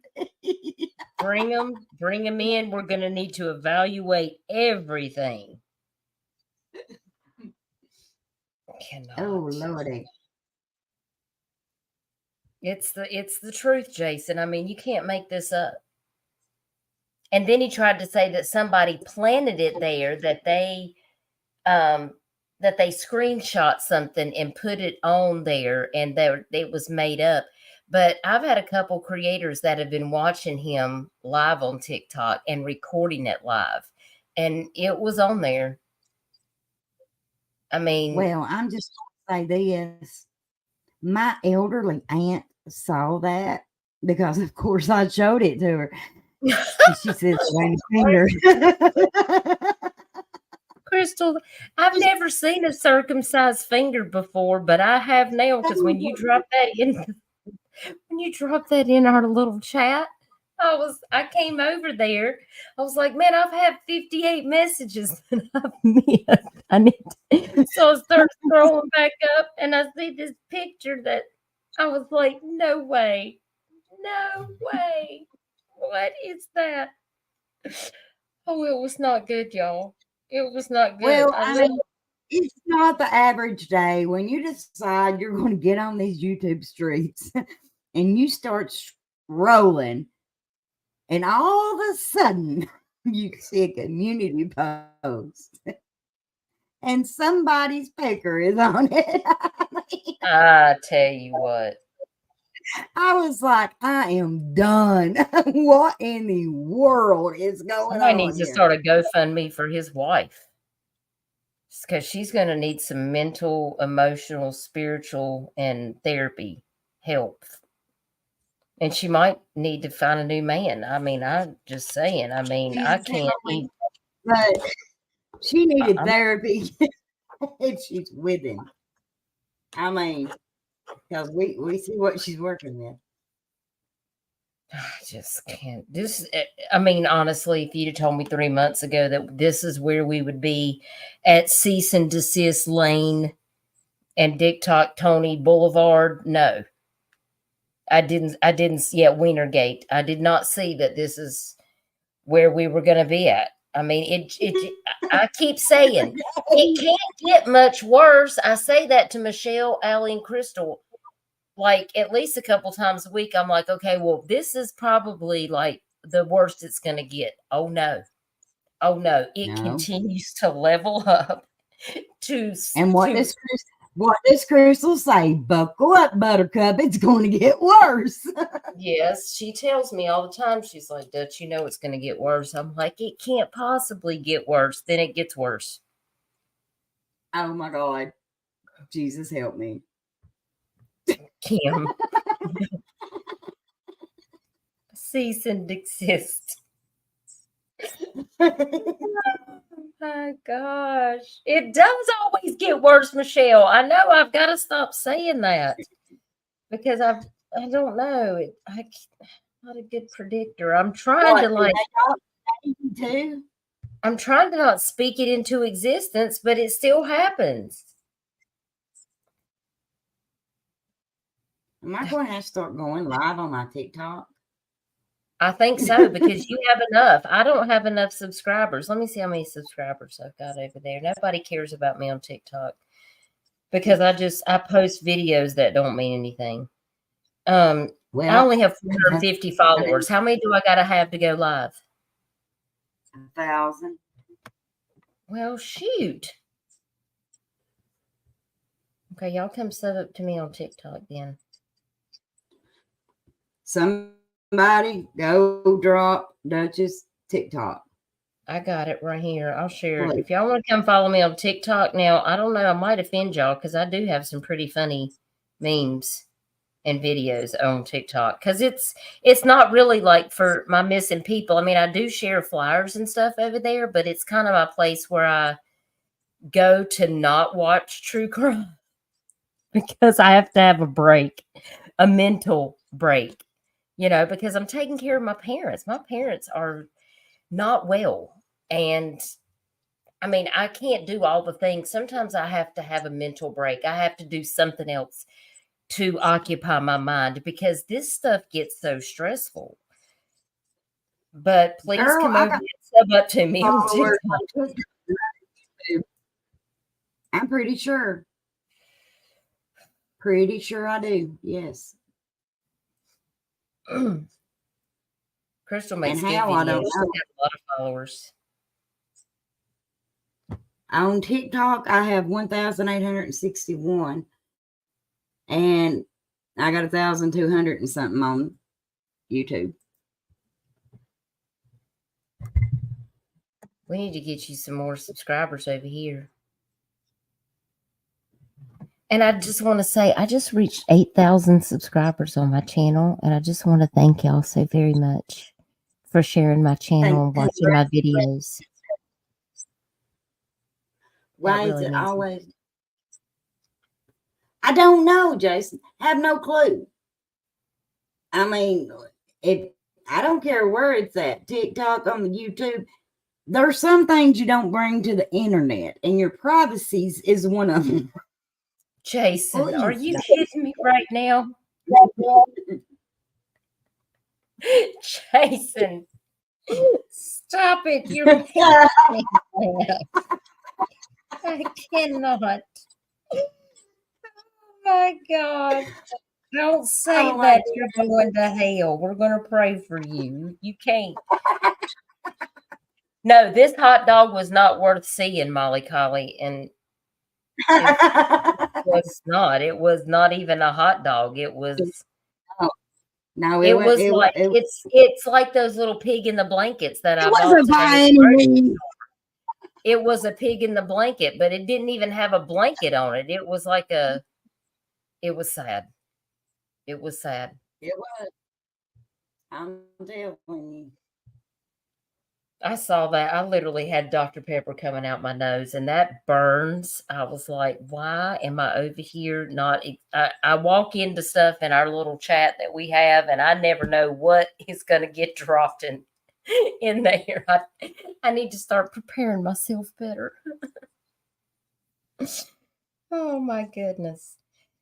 But this was a very good discussion, because I think it's really important to look at the players and the people. Like, Bobbi, where have you been for 3 months? You just now felt you had to come out and walk all this back about what all the neighbors said, but not anything that you really actually know about, and you're just now coming out to speak.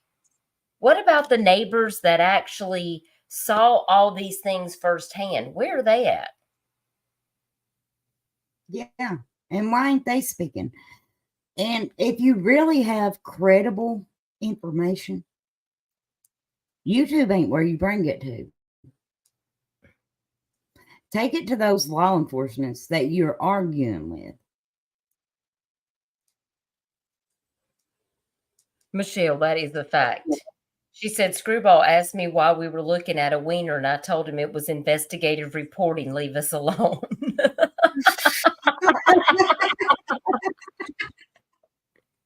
Listen, we have a hard job on this platform. You have no idea what we have to go through. We will get back to cold cases on Coldcasecrystal, but I'm telling you that some of the things that's going on these YouTube streets, I'm like, a lot of times I ignore it. I do pretty good, do I not, Dutch? But then I have days, y'all. I have days like today, and I'm like, okay, I've ignored it as long as I can. I'm going to address it. And I have to admit, Don saying CPS took his kids kind of triggered me this morning. I don't, y'all know, I'm a foster mom, and I am actually foster mom of the year in the state of Kentucky. Yes. Mm-hmm. Anyways, I had to share that. But it aggravates me when I see, like the live stream he did, blaming the foster parents. Well, that's who's taking care of your kids. Don't go on live stream running your mouth about them. They put a roof over your kid's head, put food in their mouth, making sure they're getting the treatment they're supposed to get. Say thank you and sit down, sir.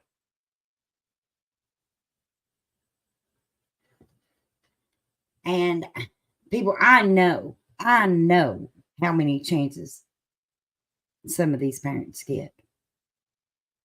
And sometimes it's very discouraging. So if you have had 3 years to work a plan out and you haven't done it, you can't blame nobody. Look in the mirror and blame yourself. Now, I'm not saying Don did anything that summer. I never have. Have I, Dutch? Yeah. No, but be respectful. Be respectful. I'll not come on my platform and blame a parent without any credible proof. I believe in innocent until proven guilty. But now, if you're doing some dumb stuff, chances are no filter fanny is going to come out.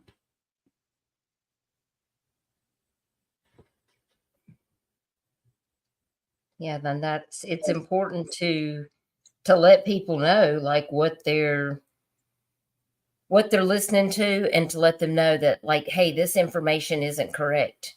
And these people are out here Yeah. spreading lies and exaggerations. And because that doesn't help the case. It's just interfering with actual keeping the focus on Sebastian. And I wanted to also tell you that when I did speak to Chris tonight, he wanted me to tell everyone that he really appreciates everyone keeping Sebastian's information out there. He appreciates everyone donating to the billboards. And I did tell him that I appreciated Clue and her fiance putting up the 22 billboards, and we talked a little bit about that. But I told him that I would really like to have you, Crystal, and Michelle, and Nonsense to give y'all access to the Blip account, and that I wanted to possibly put up more billboards and have a maybe like another billboard running in tandem.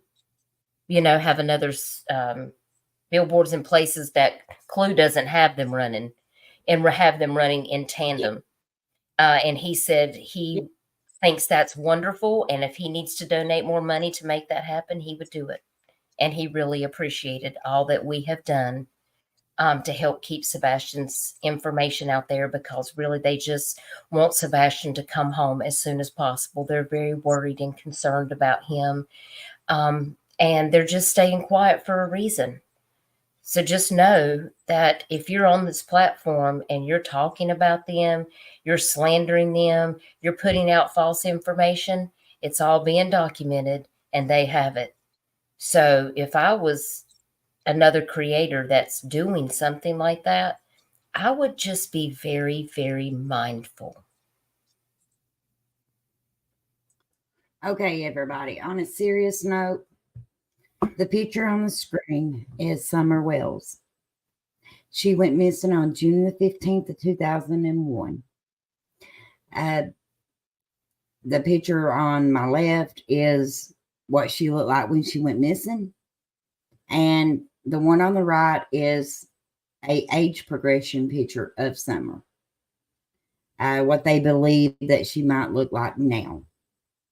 Saturday will be 3 years.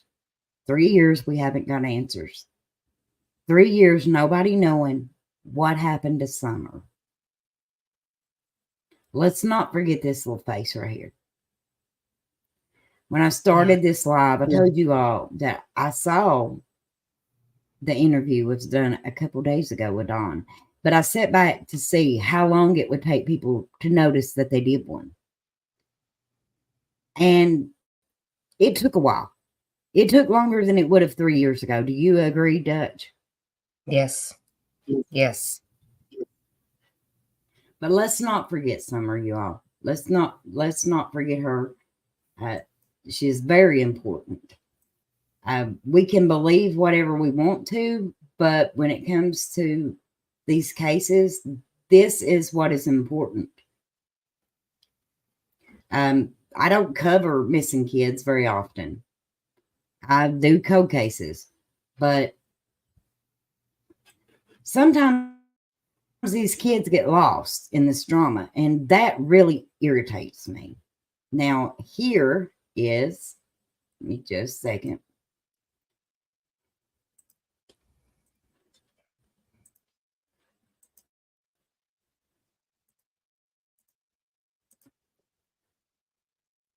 Here's Sebastian Rogers.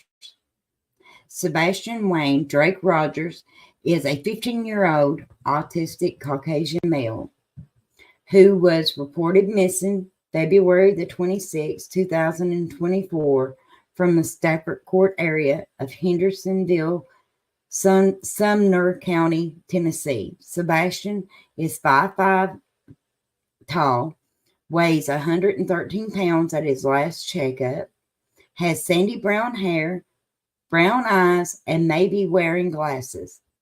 Sebastian was last seen on February the 25th, 2024 at 9 p.m. when his mom saw him go to bed. He was wearing a long sleeve black shirt with a picture on the front, black track pants with a white stripe down the sides, and no shoes. He is what matters. With all the drama that's going on, all the misinformation going on, these kids get lost. That is what irritates me more than anything. The kids get lost in it, and they're what matters. Think to yourself. You don't got to put it in chat. Don't got to tell me. Don't got to tell a judge. But when was the last live where you got factual information on either one of these cases? Where somebody just went live and put out the facts, not speculation, not rumors, not hearsay, but the facts. Because that's important. Are we allowed to theorize? Yes, we are. But not at the expense of slandering families. That's when you cross the line. And when you're going on TikToks doxing people. Yes. I don't care if somebody's been doxxed before. There's no reason to keep doing that. No. It's absolutely uncalled for.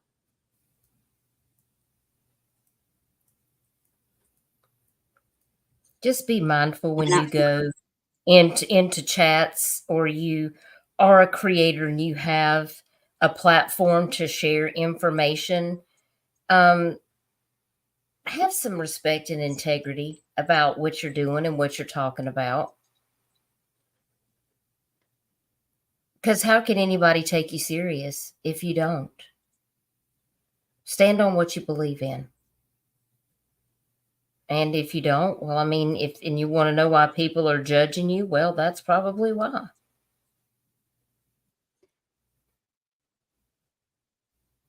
I mean, Crystal, thank you for letting me come up on panel. I'm going to have to jump off. I got to take my dog out, but I'll be listening on my phone.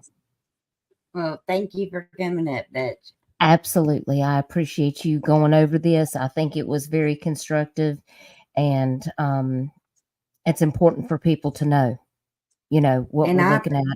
Everything that you've done in these cases. Well, thank you. I appreciate that so much. It's not out there without being noticed. I notice.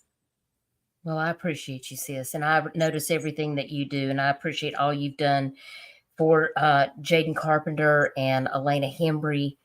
Even though you cover cold cases, like there's a lot of cases that you've covered that aren't cold cases. And I just appreciate you being real and being honest and advocating for these families that need help.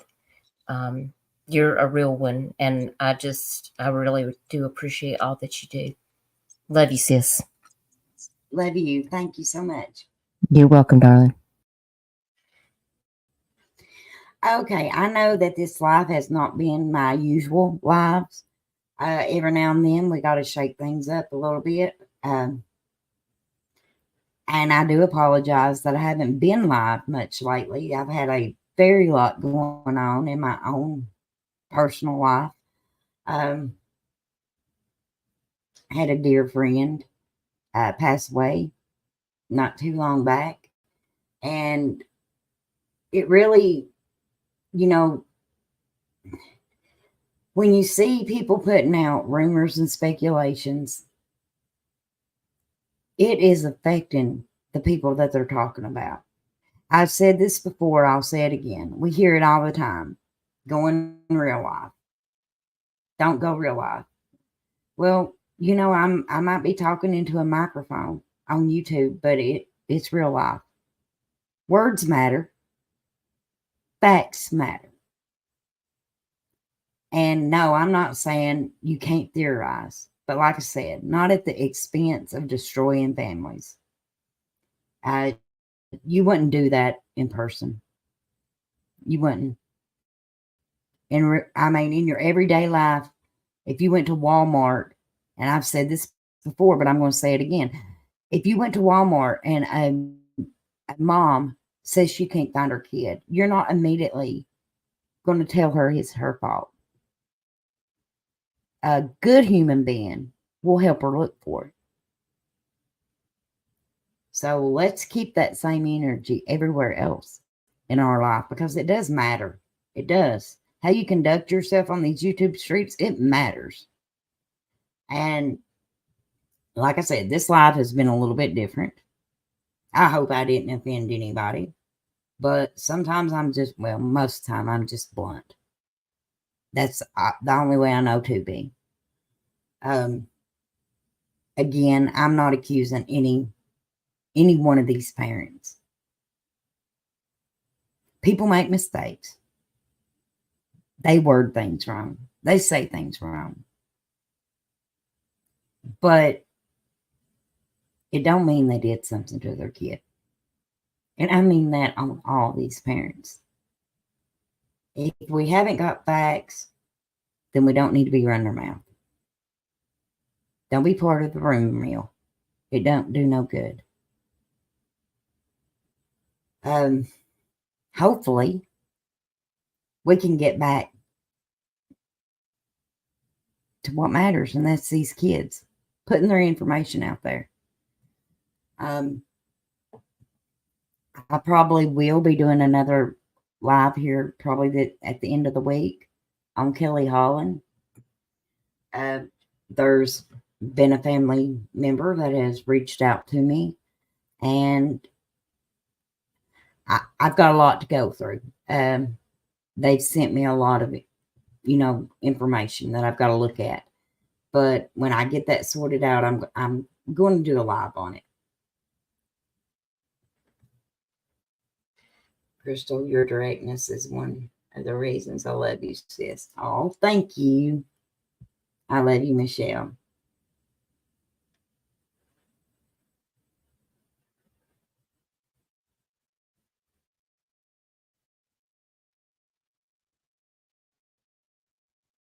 Yeah. Yep. But like I always say, you all, it takes zero effort to be a good human being. Love each other. If when I was growing up, my grandmother used to say that if you ain't got something good to say, don't say nothing at all. Rumors don't help anything. Let's get back to the facts. I love y'all. Good night.